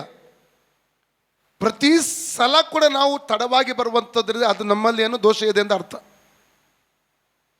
ಆರಾಧನೆ ಮಧ್ಯದಲ್ಲಿ ಎದ್ದು ಹೋಗುವಂಥದ್ದು, ನಮ್ಮ ಕಾರ್ಯಗಳಿಗೆ ದೇವರಿಗೆ ಎಷ್ಟು ನಾವು ಘನತೆ ಕೊಡ್ತೇವೆ, ಗೌರವ ಕೊಡ್ತೇವೆ, ಅದರಲ್ಲಿ ಗೊತ್ತಾಗ್ತದೆ. ದೇವರಿಗಿಂತ ಹೆಚ್ಚು ಈ ಲೋಕದ ಕಾರ್ಯಗಳಿಗೆ ಎಷ್ಟು ನಾವು ಬೆಲೆ ಕೊಡ್ತೇವೆ, ಅದರಲ್ಲಿ ಗೊತ್ತಾಗ್ತದೆ. ಹಲ್ಲೆಲೂಯ. ದೇವರು ಅಬ್ರಾಹ್ಮನಿಗೆ ಏನ, ನಿನ್ನ ಪ್ರಿಯನಾಗಿರುವ ಮಗ ಬಲಿಪೀಠಲ್ಲಿ ಹಿಡಿಯಂತ ಹೇಳ್ತಾ ಇದ್ದಾನೆ. ದೇವರು ಆರಾಧನೆಗಾಗಿ ದೇವರು ಕಳಿಸ್ತಾ ಇದ್ದಾನೆ. ಅದು ಎಷ್ಟು ಸಮಯ ಗೊತ್ತು? 3 ದಿವಸದ ಪ್ರಯಾಣ ಇದೆ ಅವನು ಮೋರಿಯ ದೇಶಕ್ಕೆ ಹೋಗ್ಲಿಕ್ಕೆ. ಆಗಿನ ಮೋರಿ ಈಗಿನ ಜೋರ್ಡನ್ ಆಗಿದ್ದು. 3 ದಿವಸಗಳ ಕಾಲ ಆತನು ಪ್ರಯಾಣ ಮಾಡಬೇಕಾಗಿತ್ತು ಇಸ್ರೇಲ್ ದೇಶದಿಂದ. ಹಲ್ಲೆಲೂಯ. ಅನೇಕರು ಲೆಕ್ಕಾಚಾರ ಆಗ್ತಾರೆ, 2-3 ಬಸ್ ಚೇಂಜ್ ಮಾಡಿಕೊಂಡು ಬರಬೇಕು, ಅಷ್ಟು ದೂರದಿಂದ ಬರಬೇಕು, ಇಷ್ಟು ದೂರದಿಂದ ಬರಬೇಕು. ಹಲ್ಲೆಲೂಯ. ನಾವು ಆರಾಧನೆಗೋಸ್ಕರವಾಗಿ ಬರುವಾಗ ಪರಿಪೂರ್ಣವಾದ ಸಮರ್ಪಣೆ ನಮ್ಮ ಜೀವಿತದಲ್ಲಿ ಕಾಣಬೇಕು ಪ್ರಿಯರೇ. ಯಾಕೆ ಬರ್ತೇವೆ? ದೇವರು ನಮ್ಮ ಮೆಡಿಕಲ್ ಹಣವನ್ನು ಉಳಿಸಲಿಲ್ವಾ? ರೋಗ ಬರದಾಗೆ ನಮ್ಮನ್ನು ಕಾಯಲಿಲ್ವ ದೇವರು? ಗ್ಯಾರೇಜಿಗೆ ನಮ್ಮ ಹಣ ಹೋಗೋದಾಗಿ ದೇವರು ನಮ್ಮನ್ನು ಕಾಯಲಿಲ್ವ? ಕೆಡದಾಗೆ ನಮ್ಮ ವಾಹನಗಳು ದೇವರು ಕಾಯಲಿಲ್ವ ನಮ್ಮನ್ನು? ವ್ಯರ್ಥವಾಗುವಂಥ ಹಣ ದೇವರು ಉಳಿಸ್ಲಿಲ್ವ? ಹಲ್ಲೆಲೂಯ. ಯಾಕೆ ನಾವು ಹಲ್ಲೆಲೂಯ ಅನೇಕ ಸಲ ನಾವು ಲೆಕ್ಕಾಚಾರಗಳನ್ನು ಹಾಕ್ತೇವೆ? ಹಲ್ಲೆಲೂಯ. ದೇವರು ನಿಗದಿ ಮಾಡಿದಂಥ ಒಂದು ಸ್ಥಳ ಇದೆ, ಅಲ್ಲಿ ದೇವರು ಆರಾಧನೆ ಮಾಡಲಿಕ್ಕೆ ನಾವು ಇಷ್ಟಪಡ್ತಾನೆ. ನಮ್ಮನ್ನು ಕ್ರಮಪಡಿಸಿಕೊಳ್ಬೇಕು ಪ್ರಿಯರೇ. ಹಲ್ಲೆಲೂಯ. ಕೆಲವರಿಗೆ ಅಭ್ಯಾಸ ಆಗಿದೆ, ಗೊತ್ತುಂಟು, ಅರ್ಧದಲ್ಲೇ ಹೋಗಿ ಅವರ ಎಲ್ಲ ಎಲ್ಲಿಯಾಗಾದರೂ, ಯಾಕಂದರೆ ಲೋಕದವರು ಭಾನುವಾರ ದಿವಸನೇ ಎಲ್ಲ ಕಾರ್ಯಕ್ರಮ ಇಟ್ಕೊಳ್ಳುವಂಥದ್ದು. ಹೋಗೋದಿದ್ದು ಅವರಿಗೆ ಬೇಜಾರಾಗ್ತದೆ, ದೇವರಿಗೆ ಬೇಜಾರಾದರೆ ಪರವಾಗಿಲ್ಲ. ಅಷ್ಟು ನಮಗೆ ಗೊತ್ತಿದ್ದ ಪರಿಜ್ಞಾನ ಇದೆ. ಅದು ಆರಾಧನೆ ಮಧ್ಯದಲ್ಲಿ ನಮ್ಮ ಎಲ್ಲ ಕಾರ್ಯಗಳಿಗೆ ಹೋಗಲಿಕ್ಕೆ ನಮಗೆ ಬೇಜಾರಾಗುವುದೇ ಇಲ್ಲ. ಹಲ್ಲೆಲೂಯ. Praise the lord. ವಾರದಲ್ಲಿ 1 ದಿವಸ ದೇವರ ಆರಾಧನೆ ಮಾಡಂತ ಕೊಟ್ಟಿದ್ದಾನೆ. ಆ 1 ದಿವಸ, ಆ 2-2.5 ಗಂಟೆ ಕೂಡ ಸರಿಯಾಗಿ ನಾವು ಆರಾಧನೆ ದೇವರಿಗೆ ಕೊಡುವುದಿಲ್ಲ. ಅನ್ಕಂಡೀಷನ್, ನಿಬಂಧನೆ ಇಲ್ಲದೆ ದೇವರನ್ನು ನಾವು ಆರಾಧಿಸಬೇಕು. ದೇವರು ನಮ್ಮನ್ನು ಆಶೀರ್ವಾದ ಮಾಡಿದ್ದಾನೆ. ಅದಕ್ಕೆ ಪೌಲ ಹೇಳ್ತಾ, ಕ್ರಮ ಉಳ್ಳವರಾಗಿರಿ. ಕ್ರಮ ಇಲ್ಲದನ್ನು ನಾವು ಕ್ರಮಪಡಿಸಬೇಕು ಪ್ರಿಯರೇ. ನಮ್ಮ ಜೀವಿತದಲ್ಲಿ ಒಂದು ಕ್ರಮ ಬರಬೇಕು. ಒಂದು ಉದಾಹರಣೆ ಹೇಳ್ತೇನೆ ನಿಮಗೆ. ನೀವಿರುವಂಥ ಕಚೇರಿ, ಎಲ್ಲಿ ಒಂದು ಕಚೇರಿಯಲ್ಲಿ ಕೆಲಸ ಮಾಡ್ತಾ ಇದ್ದೀರಿ, ಅಲ್ಲಿ ನೀವು 10 ಗಂಟೆಗೆ ಬೆಳಿಗ್ಗೆ ಅಥವಾ 9 ಗಂಟೆಗೆ ಬೆಳಿಗ್ಗೆ ಹೋಗಿ ನೀವು ಪಂಚ್ ಮಾಡಬೇಕು. ಅಲ್ಲಿ ಹೋಗಿ ಅಟೆಂಡ್ ಹಾಕಬೇಕು. 10ವರೆಗೆ ಹೋಗಿ ಹಾಕ್ತೀರಾ? 1 ಸಲ ಬಿಡ್ಬೋದು ಕಂಪನಿಯವರು, 2 ಸಲ ಬಿಡ್ಬೋದು, 3 ಸಲ ಮನೆ ಕಳಿಸಿ ಬಿಡ್ತಾರೆ. ಹೌದಲ್ವಾ? ಡಾಕ್ಟ್ರ್, ವೈದ್ಯರು ಒಂದು ಅಪಾಯಿಂಟ್ಮೆಂಟ್ ಕೊಟ್ಟರೆ ನಾವೇನು ಮಾಡ್ತೇವೆ? 10 ಗಂಟೆಗೆ ಅಂದರೆ 9ವರೆಗೆ ಅಲ್ಲಿ ಇರ್ತೇವೆ ಕೂತ್ಕೊಂಡು, ಅರ್ಧ ಗಂಟೆಗೆ ಆದರೂ ಪರವಾಗಿಲ್ಲ ಅಂತ. ಏರ್ಪೋರ್ಟಿಗೆ ಹೋಗುವಾಗ 3 ಗಂಟೆ ಮುಂಚೆನೇ ಹೋಗ್ತೇವೆ ನಾವು. ಮಧ್ಯರಾತ್ರಿದು ಪರವಾಗಿಲ್ಲ, ಎದ್ದು ಹೋಗ್ತೇವೆ. ಕಳಿಸಲ್ಲ ಬ್ಯಾರಿನ್ಗೆ ಹೋಗಿ 1 ಗಂಟೆ ಮುಂಚೆ ಆಗಿದೆ ಫ್ಲೈಟ್, 3 ಗಂಟೆಗೆ ಎದ್ದು ಹೋಗಿದ್ದೇವೆ ನಾವು. ಅಲ್ಲಲ್ಲಿ ಆರಾಧನೆ ವಿಚಾರ ಬರುವಾಗ ಯಾಕೆ ನಾವು ಅಸಡ್ಡೆ ಮಾಡ್ತೇವೆ?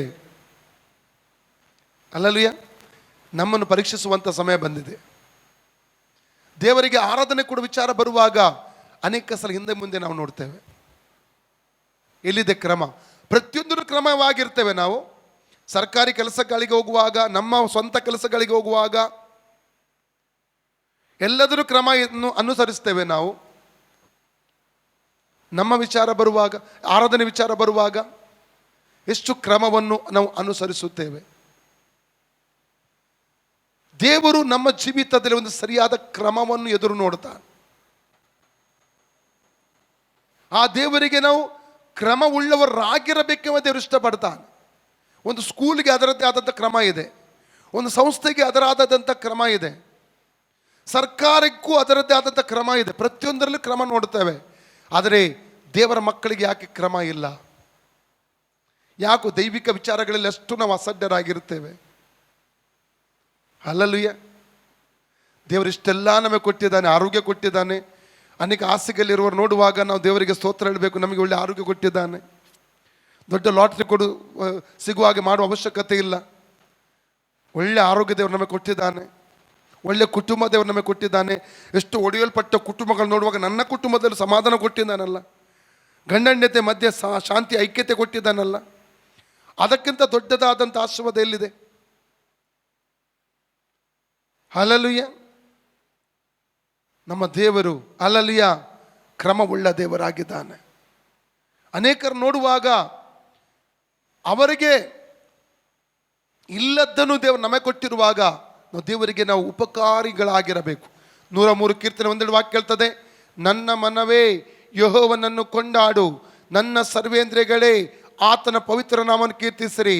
ನನ್ನ ಮನವೇ ಯೆಹೋವನನ್ನು ಕೊಂಡಾಡು, ಆತನು ಮಾಡಿದ ಉಪಕಾರಗಳಲ್ಲಿ ಒಂದನ್ನು ಮರೆಯದಿರು. ವಾಕ್ಯ ಏನು ಹೇಳ್ತದೆ? ನನ್ನ ಮನವೇ ಯೆಹೋವನನ್ನು ಕೊಂಡಾಡು, ನನ್ನ ಸರ್ವೇಂದ್ರಿಯಗಳೇ ಆತನ ಪವಿತ್ರ ನಾಮವನ್ನು ಕೀರ್ತಿಸಿರಿ. ನನ್ನ ಮನೆಯವನನ್ನು ಕೊಂಡಾಡು, ಆತನು ಮಾಡಿದ ಉಪಕಾರಗಳಲ್ಲಿ ಒಂದನ್ನು ಮರೆಯದಿರು. ದೇವರು ನಮಗೆ ಮಾಡಿದ ಉಪಕಾರಗಳನ್ನು ನಾವು ಯಾವತ್ತೂ ಮರೆಯಬಾರದು. ನಮ್ಮ ದೇವರು ಕ್ರಮವುಳ್ಳ ದೇವರಾಗಿದ್ದಾನೆ. ನಮ್ಮ ದೇವರು ಕ್ರಮದ ದೇವರು. ನಮ್ಮ ಜೀವಿತದ ಮೂಲಕ ಆತನ ಕ್ರಮವನ್ನು ಇಷ್ಟಪಡ್ತಾ ಇದ್ದಾನೆ. Hallelujah. Praise the lord. Hallelujah. ಆದ ಕಾರಣ ಒಂದು ಸ್ಥಳ ದೇವರು ಒಂದನೇಗೆ ನಮಗೆ ಸ್ಥಳ ಕೊಟ್ಟಿದ್ದಾನೆ ಆರಾಧಿಸುವುದಕ್ಕೋಸ್ಕರವಾಗಿ. ಹಲ್ಲೆಲೂಯಾ. ನಾವು ಒಂದು ಸ್ಥಳದಲ್ಲಿ ರಕ್ಷಣೆ ಹೊಂದಿದ್ದೇವೆ, ಬೆಳೀತಾ ಇದ್ದೇವೆ. ಒಂದು ಸ್ಥಳ. ಹಲ್ಲೆಲೂಯಾ. ಎರಡನೇದಾಗಿ ಸಮಯಕ್ಕೆ ಸರಿಯಾಗಿ ನಾವು ಆರಾಧನೆಗೆ ಬರಬೇಕು. ಮೂರನೇದಾಗಿ ಆತ್ಮಿಕ ವಿಚಾರಗಳಲ್ಲಿ ಲೆಕ್ಕ ಹಾಕಲಿಕ್ಕೆ ನಾವು ಹೋಗಬಾರದು. ನಮಗಿಂತ ಹೆಚ್ಚು ತ್ಯಾಗ ಮಾಡುವ ಎಷ್ಟೋ ಜನ ಲೋಕದಲ್ಲಿ ಗೊತ್ತುಂಟ. ಪಾಸ್ಟರ್ ದಿಲ್ ಕುಮಾರ್ ಅವರು ದುಬಾಯ್, ಅವರು ಯಾವಾಗಲೂ ಹೇಳ್ತಿರುವಂಥ ಒಂದು ಮಾತಿದೆ. ಅವರು ಆಫ್ರಿಕಾ ದೇಶಗಳಿಗೆ ಹೋದಾಗ 80, 90, 100, 120 ಕಿಲೋಮೀಟರ್ ದೂರದಿಂದ ಒಂದು ಕೂಟಕ್ಕೆ ನಡ್ಕೊಂಡು ಬರ್ತಾರಂತೆ ಜನ. ಕೆಲವು ಮುಂಚಿನ ರಾತ್ರಿಯ ಸಾಯಂಕಾಲವೇ ನಡ್ಕೊಂಡು ಪ್ರಯಾಣ ಆರಂಭಿಸ್ತಾರಂತೆ ಕೂಟಕ್ಕೋಸ್ಕರವಾಗಿ. ಈ ವಿಷಯ ಕೆಲವು ಸಮಯದ ಹಿಂದೆ ನಾನು ಹೇಳಿದೆ. ನಾನು ಅಷ್ಟು ಆಸಕ್ತಿ ಅವರಿಗೆ. ಇವತ್ತೆಲ್ಲ ಅನುಕೂಲತೆ ದೇವರು ನಮಗೆ ಕೊಟ್ಟಿರುವಾಗಲೂ ಅನೇಕ ಸಲ ನಮಗೆ ಕ್ರಮವಾಗಿ ನಮಗೆ ದೇವರನ್ನ ಆರಾಧನೆ ಮಾಡಲಿಕ್ಕೆ ಕಷ್ಟ ಆಗ್ತಾ ಇದೆ.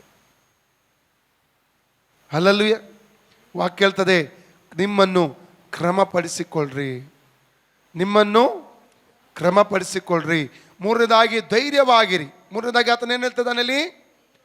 ಧೈರ್ಯವುಳ್ಳವರಾಗಿರಿ. ಯಾವುದಕ್ಕಾಗಿ ಧೈರ್ಯ ನಮಗೆ ಬೇಕು? ಜ್ಞಾನೋಕ್ತಿ 28:1 ಹೇಳ್ತದೆ, ಶಿಷ್ಟನು ಸಿಂಹದಂತೆ ಧೈರ್ಯದಿಂದಿರುವನು, ದುಷ್ಟನು ಹಿಂದಟ್ಟದಿದ್ದರೂ ಓಡಿ ಹೋಗುವನು. ಶಿಷ್ಟನು ಸಿಂಹದಂತೆ ಧೈರ್ಯದಿಂದಿರ್ತಾನೆ. 2 ತಿಮೋಥೆ 1:7 ಹೇಳ್ತದೆ, ನಾವು ಹೊಂದಿದ ಆತ್ಮ ಹೇಳಿತನದ ಆತ್ಮವಲ್ಲ, ಪ್ರೀತಿ ನೀತಿ ಶಿಕ್ಷಣದ ಆತ್ಮವಾಗಿದೆ. ಬಲ ಪ್ರೀತಿ ಶಿಕ್ಷಣದ ಆತ್ಮವಾಗಿದೆ. ಭಯದ ಆತ್ಮದೇವ ನಮಗೆ ಕೊಡಲಿಲ್ಲ. ಪ್ರತಿಯೊಂದು ಪರಿಸ್ಥಿತಿಗಳಲ್ಲಿಯೂ ನಾವು ಧೈರ್ಯವಾಗಿ ನಿಲ್ಲಬೇಕು. ಸ್ವಾರ್ಥ ಸೇವೆ ಮಾಡುವಾಗ ಅದರ ಬಗ್ಗೆ ವಿವರಿಸಲಿಕ್ಕೆ ಸಮಯವಿಲ್ಲ. ಆ ಪುಸ್ತಕತೆ 4:24-31 ವಾಕ್ಯದಲ್ಲಿ ಶಿಷ್ಯರು ಧೈರ್ಯದಿಂದ ಸ್ವಾರ್ಥ ಸಾರುವುದಕ್ಕೋಸ್ಕರವಾಗಿ ಪ್ರಾರ್ಥನೆ ಮಾಡಿದರು. ಆಗ ಅಲ್ಲಿಯ ಭೂಮಿ ನಡುಗುತ್ತೆಂಬುದಾಗಿ ಓದ್ತೇವೆ. ಮಾತ್ರವಲ್ಲ, ಅವರು ಪ್ರಾರ್ಥನೆ ಮಾಡಿದ ಹಾಗೆ ಧೈರ್ಯದೊಂದಿಗೆ ಸುವಾರ್ತೆಯನ್ನು ಸಾರಿದರು. ಅನೇಕ ಬೆದರಿಕೆಗಳು ಬಂದವು, ಅನೇಕ ತೊಂದರೆಗಳು ಬಂದವು, ಸಮಸ್ಯೆಗಳು ಬಂದರು, ಹಿಂಸೆಗಳು ಬಂದರು. ಧೈರ್ಯವಾಗಿ ನಿಂತು ಅವ್ರು ಸ್ವಾರ್ಥ ಸೇವೆ ಮಾಡುವಂಥದ್ದನ್ನು ಕಾಣ್ತೇವೆ. ಕೇವಲ ಸ್ವಾರ್ಥ ಸೇವೆ ಮಾಡುವುದಕ್ಕೋಸ್ಕರವಾಗಿ ನಮಗೆ ಧೈರ್ಯವಲ್ಲ, ಯೇಸುವನ್ನು ಅಂಗೀಕಾರ ಮಾಡುವುದಕ್ಕಾಗಿ ನಮಗೆ ಧೈರ್ಯ ಬೇಕು. ಯೇಸುವನ್ನು ಹಿಂಬಾಲಿಸುವುದಕ್ಕಾಗಿ ನಮಗೆ ಧೈರ್ಯ ಬೇಕು. ಯೇಸುವಿನ ಕುರಿತು ಸಾಕ್ಷಿ ಹೇಳುವುದಕ್ಕಾಗಿ ಧೈರ್ಯ ಬೇಕು. ಪ್ರತಿಯೊಂದು ಪರಿಸ್ಥಿತಿಯಲ್ಲಿ ನಿಂತು ಪರಿಸ್ಥಿತಿ ಎದುರಿಸುವುದಕ್ಕಾಗಿ ಕೂಡ ಧೈರ್ಯ ನಮಗೆ ಬೇಕು. ಅದಕ್ಕೆ ಪೌಲನು ಧೈರ್ಯವುಳ್ಳವರಾಗಿರಿ. ದೇವರ ಮಕ್ಕಳಿಗೆ ಧೈರ್ಯದ ಆತ್ಮವನ್ನು ದೇವರು ಕೊಟ್ಟಿದ್ದಾನೆ. ಅಲ್ಲಲ್ವಯ್ಯ, ನಾವು ಸೋತು ಹೋಗಬಾರದು. ಒಂದು ಸಂಗತಿಯಲ್ಲಿ ಸೋತು ಹೋದ್ರೆ ಅದರಲ್ಲಿ ಒಂದಲ್ಲ ಒಂದಿಷ್ಟು ಜಯ ದೇವರು ನಮಗೆ ಕೊಡ್ತಾನೆ.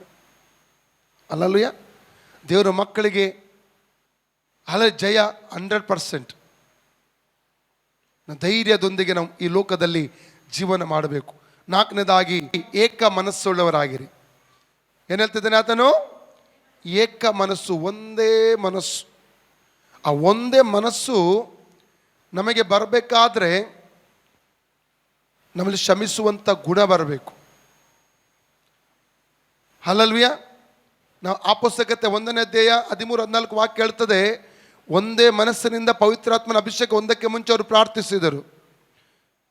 ಆ ಪುಸ್ತಕತೆ 2:1 ಹೇಳ್ತದೆ, ಏಕ ಮನಸ್ಸಿಂದ ಅವರು ಪ್ರಾರ್ಥಿಸುತ್ತಿದ್ದರು. ಆ ಪುಸ್ತಕತೆ 2:14 ಹೇಳ್ತದೆ, ಪೇತ್ರನು ಉಳಿದ 11 ಜನರೊಂದಿಗೆ ನಿಂತು ಪ್ರಸಂಗ ಮಾಡಿದಾಗ 3,000 ಜನ ಆತ್ಮಗಳು ರಕ್ಷಣೆ ಹೊಂದಿದವು. ಏಕ ಮನಸ್ಸು. ಕುಟುಂಬದಲ್ಲಿ ಇವತ್ತು ಏಕ ಮನಸ್ಸು ಬೇಕು, ಸಭೆಯಲ್ಲಿ ಇವತ್ತು ಏಕ ಮನಸ್ಸು ಬೇಕು. ಹಲ್ಲೆಲೂಯ. ಏಕ ಮನಸ್ಸಿದ್ರೆ ಮಾತ್ರ ಅಲ್ಲಿ ದೇವರ ಆಶೀರ್ವಾದ ಬರಲಿಕ್ಕೆ ಸಾಧ್ಯ. 133 ಕೀರ್ತನೆ 1 ವಾಕ್ಯ ಹೇಳ್ತದೆ, ಸಹೋದರ ಒಂದಾಗಿರುವುದೆಷ್ಟೋ ರಮ್ಯವಾದದ್ದು. ಸಹೋದರ ಒಂದಾಗಿರುವುದೆಷ್ಟೋ ರಮ್ಯವಾಗಿರುವುದು. ಏಕ ಮನಸ್ಸು ನಮ್ಮಲ್ಲಿ ಇಲ್ಲದೆ ಹೋದರೆ ಅನೇಕ ಆಶೀರ್ವಾದ ಕಳ್ತು. ಅದರ ಬಗ್ಗೆ ನಮಗೆ ಸಮಯ ಇಲ್ಲ. ಮುಂದಕ್ಕೆ 5ನೇದಾಗಿ ಸಮಾಧಾನದಿಂದಿರಿ. 5ನೇದಾಗಿ ಏನು ಹೇಳ್ತಿದ್ದೇನೆ ಪೌಲನಲ್ಲಿ?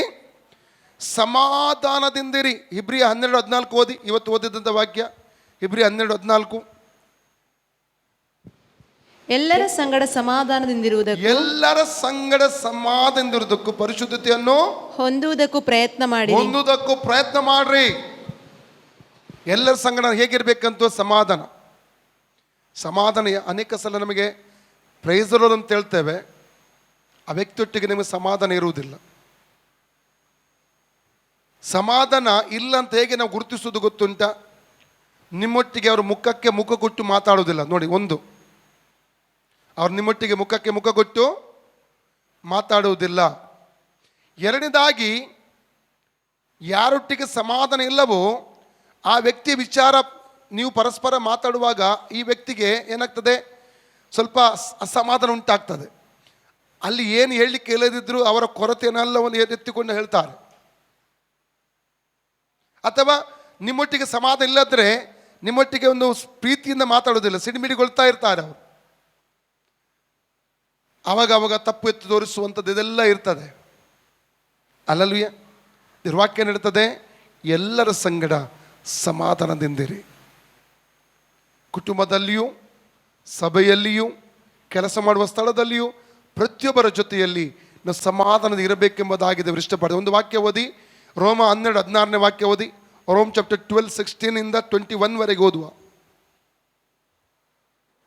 ನಿಮ್ಮೊಳಗೆ ಏಕ ಮನಸ್ಸುಳ್ಳವರಾಗಿರ್ರಿ, ದೊಡ್ಡಸ್ತಿಕೆ ಮೇಲೆ ಮನಸ್ಸಿಡದೆ ದೀನರ ಸಂಗಡ ಬಳಕೆಯಾಗಿರಿ. ನಿಮ್ಮನ್ನು ನೀವೇ ಬುದ್ಧಿವಂತರೆಂದು ಎಣಿಸಿಕೊಳ್ಳಬೇಡಿರಿ. ಯಾರಿಗೂ ಅಪಕಾರಕ್ಕೆ ಅಪಕಾರವನ್ನು ಮಾಡಬೇಡಿರಿ. ಎಲ್ಲರ ದೃಷ್ಟಿಯಲ್ಲಿ ಯಾವುದು ಗೌರವವಾದುದೋ ಅದನ್ನೇ ಯೋಚಿಸಿ ಸಾಧಿಸಿರಿ. ಸಾಧ್ಯವಾದರೆ ನಿಮ್ಮಿಂದಾಗುವ ಮಟ್ಟಿಗೆ ಎಲ್ಲರ ಸಂಗಡ ಸಮಾಧಾನದಿಂದಿರಿ. ಎಲ್ಲರ ಸಂಗಡ ಏನಾಗಿರ್ಬೇಕಂತೆ? ಸಾಧ್ಯವಾದರೆ ಎಲ್ಲರ ಸಂಗಡ ಹೇಗಿರಬೇಕು ನಾವು? ಸಮಾಧಾನ. ಒಂದು ವೇಳೆ ಇನ್ನೊಂದು ವ್ಯಕ್ತಿಯೊಟ್ಟಿಗೆ ನಿಮಗೆ ಅಸಮಾಧಾನ ಇದ್ದರೆ ಅದು ನಿಮ್ಮ ಆಶೀರ್ವಾದಕ್ಕೆ ತಡೆ. ಇನ್ನೊಂದು ವ್ಯಕ್ತಿಯನ್ನು ಮನಸ್ಸು ಪೂರ್ವಕ ಕ್ಷಮಿಸದೆ ಹೋಗುವುದಾದರೆ ಅದು ನಿಮ್ಮ ಆಶೀರ್ವಾದಕ್ಕೆ ಅದು ತಡೆ, ನಿಮ್ಮ ಆತ್ಮಿಕ ಬೆಳವಣಿಗೆಗೂ ತಡೆ ಆಗಿರುತ್ತದೆ. ಹಲ್ಲೆಲೂಯಾ. ನೀವು ಆಶೀರ್ವಾದ ಹೊಂದುವುದಕ್ಕಾಗಿ ನೀವು ಆ ವ್ಯಕ್ತಿಯನ್ನು ಕ್ಷಮಿಸಬೇಕು. ಸಾಧ್ಯವಾದರೆ ವ್ಯಕ್ತಿಯ ಬಳಿ ಕ್ಷಮೆ ಕೇಳಬೇಕು. ಕೈ ನಮ್ಮ ಜೀವಿತದ ಸಿಹಿಯನ್ನು ಅದು ಹೀರುವಂಥದ್ದಾಗಿರುತ್ತದೆ. ಹಲ್ಲೆಲೂಯಾ. ಕೊಲೊಸ್ಸು 3:15 ವಾಕ್ಯ ಓದಿ. ಕೊಲೊಸ್ಸು 3:15. ಕ್ರಿಸ್ತನಿಂದಾದ ಸಮಾಧಾನವು ನಿಮ್ಮ ಹೃದಯಗಳಲ್ಲಿ ಯಜಮಾನನಂತಿದ್ದು ನಿಮ್ಮ ಹೃದಯಗಳಲ್ಲಿ ಯಜಮಾನನಂತಿದ್ದು ತೀರ್ಪು ಹೇಳಲಿ. ನೀವು ಒಂದೇ ದೇಹಕ್ಕೆ ಸೇರಿದವರಾದ್ದರಿಂದ ಸಮಾಧಾನದಿಂದಿರುವುದಕ್ಕಾಗಿ ಕರೆಯಲ್ಪಟ್ಟಿರಿ. ಇದಲ್ಲದೆ ಕೃತಜ್ಞತೆ ಉಳ್ಳವರಾಗಿ. ಯಾಕೆ ನಾವು ಕರೆಯಲ್ಪಟ್ಟಿದ್ದೇವೆ? ಒಂದೇ ದೇಹಕ್ಕೆ ಸೇರಿದ ಅಂಗಗಳು ನಾವು, ಸಭೆ. ಯಾವುದಕ್ಕೆ ಕರೆಯಲ್ಪಟ್ಟಿದ್ದೇವೆ? ಸಮಾಧಾನದಿಂದ ಇರುವುದಕ್ಕಾಗಿ ನಾವು ಕರೆಯಲ್ಪಟ್ಟಿದ್ದೇವೆ. ಕೆಲವೊಬ್ಬರು ಯಾವಾಗದ್ದು ನೆನಪಿಟ್ಟುಕೊಳ್ಳುವಂಥದ್ದು. 1971 ಇಸ್ವಿಯಲ್ಲಿ ಅವರು ನನಗೆ ಈ ರೀತಿ ಮಾಡಿದರು, ನೆನಪಿಸ್ತಲೇ ಇರ್ತಾರೆ. ಯಾವಾಗದು ಅವರಿಗೆ ಹುಟ್ಟಿದ ದಿವಸ ನೆನಪಿರುವಂಥ ಆ ಎಲ್ಲ ಘಟನೆ ನೆನಪಿರ್ತದೆ. 1980 ಇಸ್ವಿಯಲ್ಲಿ ಅವರು ನನಗೆ ಈ ರೀತಿಯಲ್ಲಿ ಬೈದರು. 1060 ಇಸ್ವಿಯಲ್ಲಿ ಅವರು ಹುಟ್ಟಲಿಲ್ಲ ಆವಾಗ. ಆದರೂ ಕೂಡ ಆ ನೆನಪು, ತಂದೆ ತಾಯಿ ಹೇಳಿದ ವಿಷಯ ಅವ್ರ ನಮ್ಮ ಜ್ಞಾಪಕಗಳಿರ್ತದೆ. ಅವ್ರು ನನ್ನ ತಂದೆ ಹೀಗೆ ಮಾಡಿದರಂತೆ. ಅಲ್ಲಲ್ಲಿಯ ಯಾವಾಗದೆಲ್ಲ ಅಲ್ಲಿ ಕೊಳೆತಿಡ್ತಾರೆ. ಅವರಿಗೂ ಆಶೀರ್ವಾದ ಏನೇ ಇಲ್ಲ. ಬಿಟ್ಟು ಬಿಡುವವರೆಗೆ ನಮಗೆ ಆಶೀರ್ವಾದ ಸಿಗುವುದಿಲ್ಲ. ಅಲ್ಲಲ್ಲಿಯ ದೇವರ ವಾಕ್ಯ ಹೇಳ್ತಾರೆ, ಫಾರ್ಗಿವ್ ಆ್ಯಂಡ್ ಫಾರ್ಗೆಟ್. ಇನ್ನೊಬ್ಬರ ಜೊತೆಲಿ ಸಮಾಧಾನದಿಂದ ನಾವು ಜೀವನ ಮಾಡಬೇಕು. ನೀವು ಇಟ್ಟುಕೊಳ್ಳುವಂಥ ಕೈ ನಿಮ್ಮ ಆಶೀರ್ವಾದಕ್ಕೆ ತಡೆ, ಅದು ಅವರಿಗೆ, ಇನ್ನೊಬ್ಬರಿಗೆ ಅಲ್ಲ. ಹಲ್ಲಲ್ವಿಯ ಇವತ್ತು ಈ 5 ಕಾರ್ಯಗಳನ್ನು ಮಾಡುವುದಕ್ಕಾಗಿ ದೇವರು ನಮ್ಮನ್ನು ಕರೀತಾ ಇದ್ದ. ದೇವರು ನಮ್ಮ ಜೊತೆಲಿ ಇರಬೇಕಾದರೆ, ಶಾಂತಿ ಮತ್ತು ಪ್ರೀತಿ ಕೊಡುವಂಥ ದೇವರು ನಮ್ಮ ಜೊತೆಲಿ ಇರಬೇಕಾದರೆ, ಹಲ್ಲಲ್ವಿಯ ಈ 5 ಸಂಗತಿಗಳಿಗೆ ನಾವು ಒಪ್ಪಿಸಿಕೊಡೋಣ. ಪ್ರಿಯರು, ಎಲ್ಲ ಕಣ್ಣು ಮುಚ್ಚಿಕೊಳ್ಳ್ರಿ. ದೇವರ ಕರಗಳಿಗೆ ನಾವು ಒಪ್ಪಿಸಿಕೊಡೋಣ. ದೇವರು ನಮ್ಮನ್ನು ಪ್ರೀತಿ ಮಾಡ್ತಾನೆ. ದೇವರು ನಮ್ಮನ್ನು ಆಶೀರ್ವಾದ ಮಾಡಲಿಕ್ಕೆ ಇಷ್ಟಪಡ್ತಾ ಇದ್ದಾನೆ. ಮೊದಲನೇದಾಗಿ ಸಂತೋಷ ಪಡ್ರಿ, ಎರಡನೇದಾಗಿ ಕ್ರಮವುಳ್ಳವರಾಗಿರಿ, ಮೂರನೇದಾಗಿ ಧೈರ್ಯವುಳ್ಳವರಾಗಿರಿ, ನಾಲ್ಕನೇ ಏಕ ಮನಸ್ಸುಳ್ಳವರಾಗಿರಿ, ಐದನೇದಾಗಿ ಸಮಾಧಾನದಿಂದಿರಿ. ಈ 5 ಕಾರ್ಯಗಳ ಕುರಿತಾಗಿ ದೇವರು ನಮ್ಮ ಜೀವಿತದಲ್ಲಿ ಇಷ್ಟಪಡ್ತಾ ಇದ್ದಾನೆ. ಪ್ರಿಯರೇ, ಇವತ್ತು ಕೇಳಿದ ವಾಕ್ಯದಲ್ಲಿ ಮೂಲಕವಾಗಿ ದೇವರ ಮಟ್ಟಿಗೆ ಮಾತನಾಡಿರುವುದಾದರೆ ನಮ್ಮನ್ನು ಒಪ್ಪಿಸಿಕೊಡೋಣ. ಪ್ರಿಯರೇ, ಇವತ್ತಿನ ಒಂದು ಕ್ರಮವುಳ್ಳ ಒಂದು ಕ್ರಿಸ್ತಿಯ ಜೀವಿತ ಜೀವಿಸುವುದಕ್ಕಾಗಿ ನಮ್ಮನ್ನೇ ಸಮರ್ಪಣೆ ಮಾಡಿಕೊಳ್ಳೋಣ. ನಮ್ಮ ದೇವರು ನಮ್ಮನ್ನು ಪ್ರೀತಿ ಮಾಡ್ತಾನೆ. Hallelujah, thank you Jesus. Hallelujah. ದೇವರ ಪರಿಶುದ್ಧ ಕೈಗೆ ಒಪ್ಪಿಸಿಕೊಡೋಣ. ಒಂದೊಂದು ದೇವರ ವಾಕ್ಯದ ಮೂಲಕ ಮಾತನಾಡಿರುವುದಾದರೆ ದೇವರ ಜೊತೆಯಲ್ಲಿ ನಾವು ಕ್ಷಮೆ ಕೇಳಿ ಪಶ್ಚಾತ್ತಾಪ ಪಟ್ಟು ಒಂದು ಒಳ್ಳೆಯ ತೀರ್ಮಾನ ತೆಗೆದುಕೊಳ್ಳೋಣ. ಕರ್ತನೆ, ಇವತ್ತಿನಿಂದ ನನ್ನ ಆತ್ಮೀಯ ಜೀವಿತದಲ್ಲಿ ಕ್ರಮಬದ್ಧವಾಗಿರುತ್ತೇನೆ ಎಂಬುದಾಗಿ ಒಪ್ಪಿಸಿಕೊಡೋಣ. Thank you Lord, thank you Jesus. Hallelujah. ನೀ ನನ್ನ ಆಶ್ರಯವು, ನೀ ನನ್ನ ಕೋಟೆಯು, ನೀ ನನ್ನ ಪ್ರಾಣನಾಥ, ನೀ ನನ್ನ ದೇವ, ನೀ ನನ್ನ ಆಶ್ರಯವು, ನೀ ನನ್ನ ಕೋಟೆಯು, ನೀ ನನ್ನ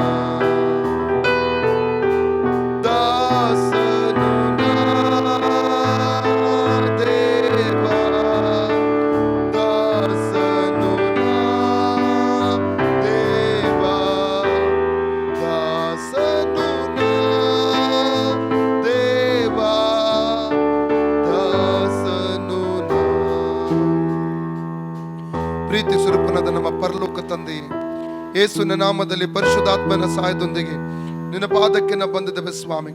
ಇವು ತೀರ್ಮಾನ ತೆಗೆದುಕೊಂಡಂತಹ ಎಲ್ಲ ಸಹೋದರ ಸಹೋದರಿಗಾಗಿ ವಂದನೆ ಹೇಳ್ತೇನೆ ಸ್ವಾಮಿ. ನಿನ್ನ ಜೀವನ ವಾಕ್ಯದ ಮೂಲಕ ನಮ್ಮ ಜೊತೆಲಿ ಮಾತನಾಡೋದಕ್ಕಾಗಿ ನಿನಗೆ ಸ್ತೋತ್ರ ಹೇಳ್ತೇವೆ. ಇವತ್ತಿನಿಂದ ಕರ್ತನೆ ಈ 5 ಕಾರ್ಯಗಳ ಕುರಿತಾಗಿ ಎಚ್ಚರವಾಗಿರುವ ಹಾಗೆ ನೀನು ನಮಗೆ ಸಹಾಯ ಮಾಡಬೇಕಾಗಿ ಕರ್ತನೆ ಕೇಳಿಕೊಡ್ತೇನೆ. ತೀರ್ಮಾನ ಮಾಡಿ ಒಪ್ಪಿಸಿಕೊಟ್ಟ ಪ್ರತಿಯೊಬ್ಬರ ಜೀವಿತ ಕಾರ್ಯ ಮಾಡು, ಆಶೀರ್ವದಿಸಬೇಕಾಗಿ ಕರ್ತನೆ ಕೇಳ್ಕೊತಾನೆ. ಎಲ್ಲ ಮಹಿಮೆ ನಿನಗೆ ಸಲ್ಲಿಸ್ತೇವೆ ಯೇಸುವಿನ ಹೆಸರಲ್ಲಿ ತಂದೆ, ಆಮೆನ್. ಯಾರಿಗದು ಪ್ರಾರ್ಥನೆ ಅವಶ್ಯಕತೆ ಇದೆಯಾ? ಪ್ರಾರ್ಥನೆ ಅವಶ್ಯಕತೆ ದಯಮಾಡಿ ಮುಂದುಗಡೆ ಬನ್ನಿ, ನಾನು ನಿಮಗಾಗಿ ಪ್ರಾರ್ಥಿಸುತ್ತೇನೆ. ಪ್ರಾರ್ಥನೆ ಅವಶ್ಯಕತೆ ಇದ್ದವರು ಮುಂದಿನ ಸಾಲಿಗೆ ಬನ್ನಿ. ಎಲ್ಲರೂ ಎದ್ದು ನಿಂತುಕೊಳ್ಳೋಣ, ದೇವರನ್ನ ಆರಾಧಿಸೋಣ. या बहनी तो टच कर सुम्या बापा, या बहनी तो आशीर्वादित कर जे मागणे करता बापा. हर एक बंद अडदावते का सुटका तो दिसे मागणे करता बापा. हर एक तुझे एकच काम करचा, हर एक बंद अडिका जेजूच्या नाम ब्रेक करता. 2 3:17 काही दिवस होत मासागी ते सुटका असा म्हणून सांगता. त्यांच्या फायनान्सच्या अगेन्स्ट, त्यांच्या बिझनेसच्या अगेन्स्ट, त्यांच्या भलायकीच्या अगेन्स्ट काम करचा. हर एक अनकारी शक्तीच्या विरोधात जेजूच्या रावण ते ब्रेक करता समय जेजू ख्रिस्ताच्या नामान या बाबा को ब्लेस करता समय सरगीच्या सरगीच्या बापा तुझ्या कूडात्म्या प्राणा विरोध तुझ्या बेसा विरोध काम करते सर्पाच्या हर एक सत्तेक जेजूच्या नावान बांधता आणि त्या ब्रेक करता बापा. तुझ्या बेसामध्ये तू नका बरीच मागण्या करता, तुझ्या फायनान्सवर रिलीज करता, बिझनेसवर रिलीज करता. हर एक ब्लॉक झाले सगळे आशीर्वाद जेजूच्या नावान रिलीज करता. In the name of Jesus जेजूच्या नावान बाबा. तू त्याची नवी वाट उगते गेल्या की तो कार्य देता बापा. भुरग्याक तू ब्लस कर, फ्युचर ब्लस कर, एज्युकेशन ब्लस कर सुम्या जेजूच्या नावान, ಆಮೆನ್. ಯೇಸುವಿನ ನಾಮದಲ್ಲಿ ಪವಿತ್ರ ಆತ್ಮನ ಸಹಾಯದೊಂದಿಗೆ ನಿನ್ನ ಪಾದಕ್ಕೆ ಬಂದಿದ್ದೇನೆ ಸ್ವಾಮಿ. ಎಣ್ಣೆಗಾಗಿ ಪ್ರಾರ್ಥಿಸ್ತೇನೆ. ಮಾರ್ಕ 6:13 ಪ್ರಕಾರ ಎಣ್ಣೆಯನ್ನು ಆಶೀರ್ವಾದ ಮಾಡು ರಾಜ್ಯ. ಈ ಎಣ್ಣೆ ಹಚ್ಚುವಾಗ ಸೌಖ್ಯಗಳು, ಬಿಡುಗಡೆ, ಕಾರ್ಯಗಳು ನಡೆಯುವ ಕೃಪೆ ತೋರಿಸಬೇಕಾ ಕರ್ತನೆ ಕೇಳಿಕೊಡುತ್ತೇನೆ. ಹಲ್ಲೆಲೂಯಾ. ಕರ್ತನೆ, ಮನೆಯಲ್ಲಿರುವಂಥ ಇವರ ಹೆಂಡತಿಯ ಸೌಖ್ಯಕ್ಕೆ ಪ್ರಾರ್ಥಿಸುತ್ತೇನೆ. ಅವರ ಶರೀರದ ರೋಗಗಳು ಈಗಲೇ ಬಿಟ್ಟು ತೊಲಗಿ ಹೋಗಲಿ. ಅವ್ರ ಮನೆಗೆ ಹೋಗುವಾಗ ಅಪ್ಪ ಫೋನ್ ಕರೆ ಮಾಡಿ ಒಂದು ಅದ್ಭುತವಾದ ಸಾಕ್ಷಿಯನ್ನು ಎಬ್ಬಿಸಬೇಕಾ ಕರ್ತನೆ ಕೇಳಿಕೊಳ್ತೇನೆ. ಅವರ ಶರೀರದಲ್ಲಿರುವ ಎಲ್ಲ ರೋಗಾತ್ಮಗಳನ್ನು ಯೇಸು ನಾಮದಲ್ಲಿ ಗದರಿಸುತ್ತೇನೆ ಸ್ವಾಮಿ. ಸೌಖ್ಯ ಕೊಟ್ಟದಕ್ಕಾಗಿ ಸ್ತೋತ್ರ ಯೇಸುವಿನ ಹೆಸರಲ್ಲಿ ತಂದೆ. ಕರ್ತನೆ, ಮಗಳಿಗಾಗಿ ಸ್ತೋತ್ರ. ಎಲ್ಲ ಅಂಧಕಾರದ ಹೋರಾಟಗಳನ್ನು ಯೇಸು ನಾಮದಲ್ಲಿ ಗದರಿಸ್ತೇನೆ. ಲೂಕ 19 ಹಾವುಗಳನ್ನು, ಚೇಳುಗಳನ್ನು, ವೈರಿಯ ಸಮಸ್ತ ಬಲ ತುಳಿದಕ್ಕೆ ಅಧಿಕಾರ ಶಕ್ತಿಯನ್ನು ಯೇಸು ಕೊಟ್ಟಿದ್ದಾನೆ. ಆದ್ರಿಂದ ಯಾವುದೇ ಕೇಡು ಮಾಡಿದ್ರೆ ದೇಶ ಹೇಳಿದ್ದಾನೆ. ಪೂರ್ಣವಾದ ಸೌಖ್ಯ ಉಂಟಾಗಲಿ. ಈಗಲೇ ಮಗಳನ್ನು ಮುಟ್ಟುವುದಕ್ಕಾಗಿ ಸ್ತೋತ್ರ ಯೇಸುವಿನ ಹೆಸರಲ್ಲಿ ತಂದೆ. ಈ ಮಗುವನ್ನು ಕೂಡ ಮುಟ್ಟು ಸ್ವಾಮಿ. ಎಲ್ಲ ಅಂಧಕಾರದ ಹೋಟಗಳು ಬಿಟ್ಟು ಹೋಗಲಿ, ಸಮಸ್ಯೆಗಳು ಬಿಟ್ಟು ಹೋಗಲಿ, ರೋಗಾತ್ಮಗಳು ಬಿಟ್ಟು ಹೋಗಲಿ. ದೇವಿಗೆ ಸಮಾಧಾನ ಉಂಟಾಗಿ ಭವಿಷ್ಯವನ್ನು ಆಶೀರ್ವದಿಸು, ವಿದ್ಯಾಭ್ಯಾಸವನ್ನು ಆಶೀರ್ವದಿಸಬೇಕಾಗಿ ಕೇಳ್ಕೊಳ್ತೇನೆ. ಈ ಮಗನನ್ನು ಕೂಡ ಆಶೀರ್ವದಿಸು. ಎಲ್ಲ ಕಟ್ಟುಗಳಿಂದ ಬಿಡುಗಡೆ ಮಾಡೋದಕ್ಕಾಗಿ ಸ್ತೋತ್ರ. ಎಲ್ಲ ಬಯಸುವ ಜಾಗದಲ್ಲಿ ನಿನ್ನ ಬಿಡುಗಡೆ ಅನುಗ್ರಹಿಸಬೇಕಾಗಿ ಕರ್ತನೆ ಕೇಳಿಕೊಡ್ತೇನೆ.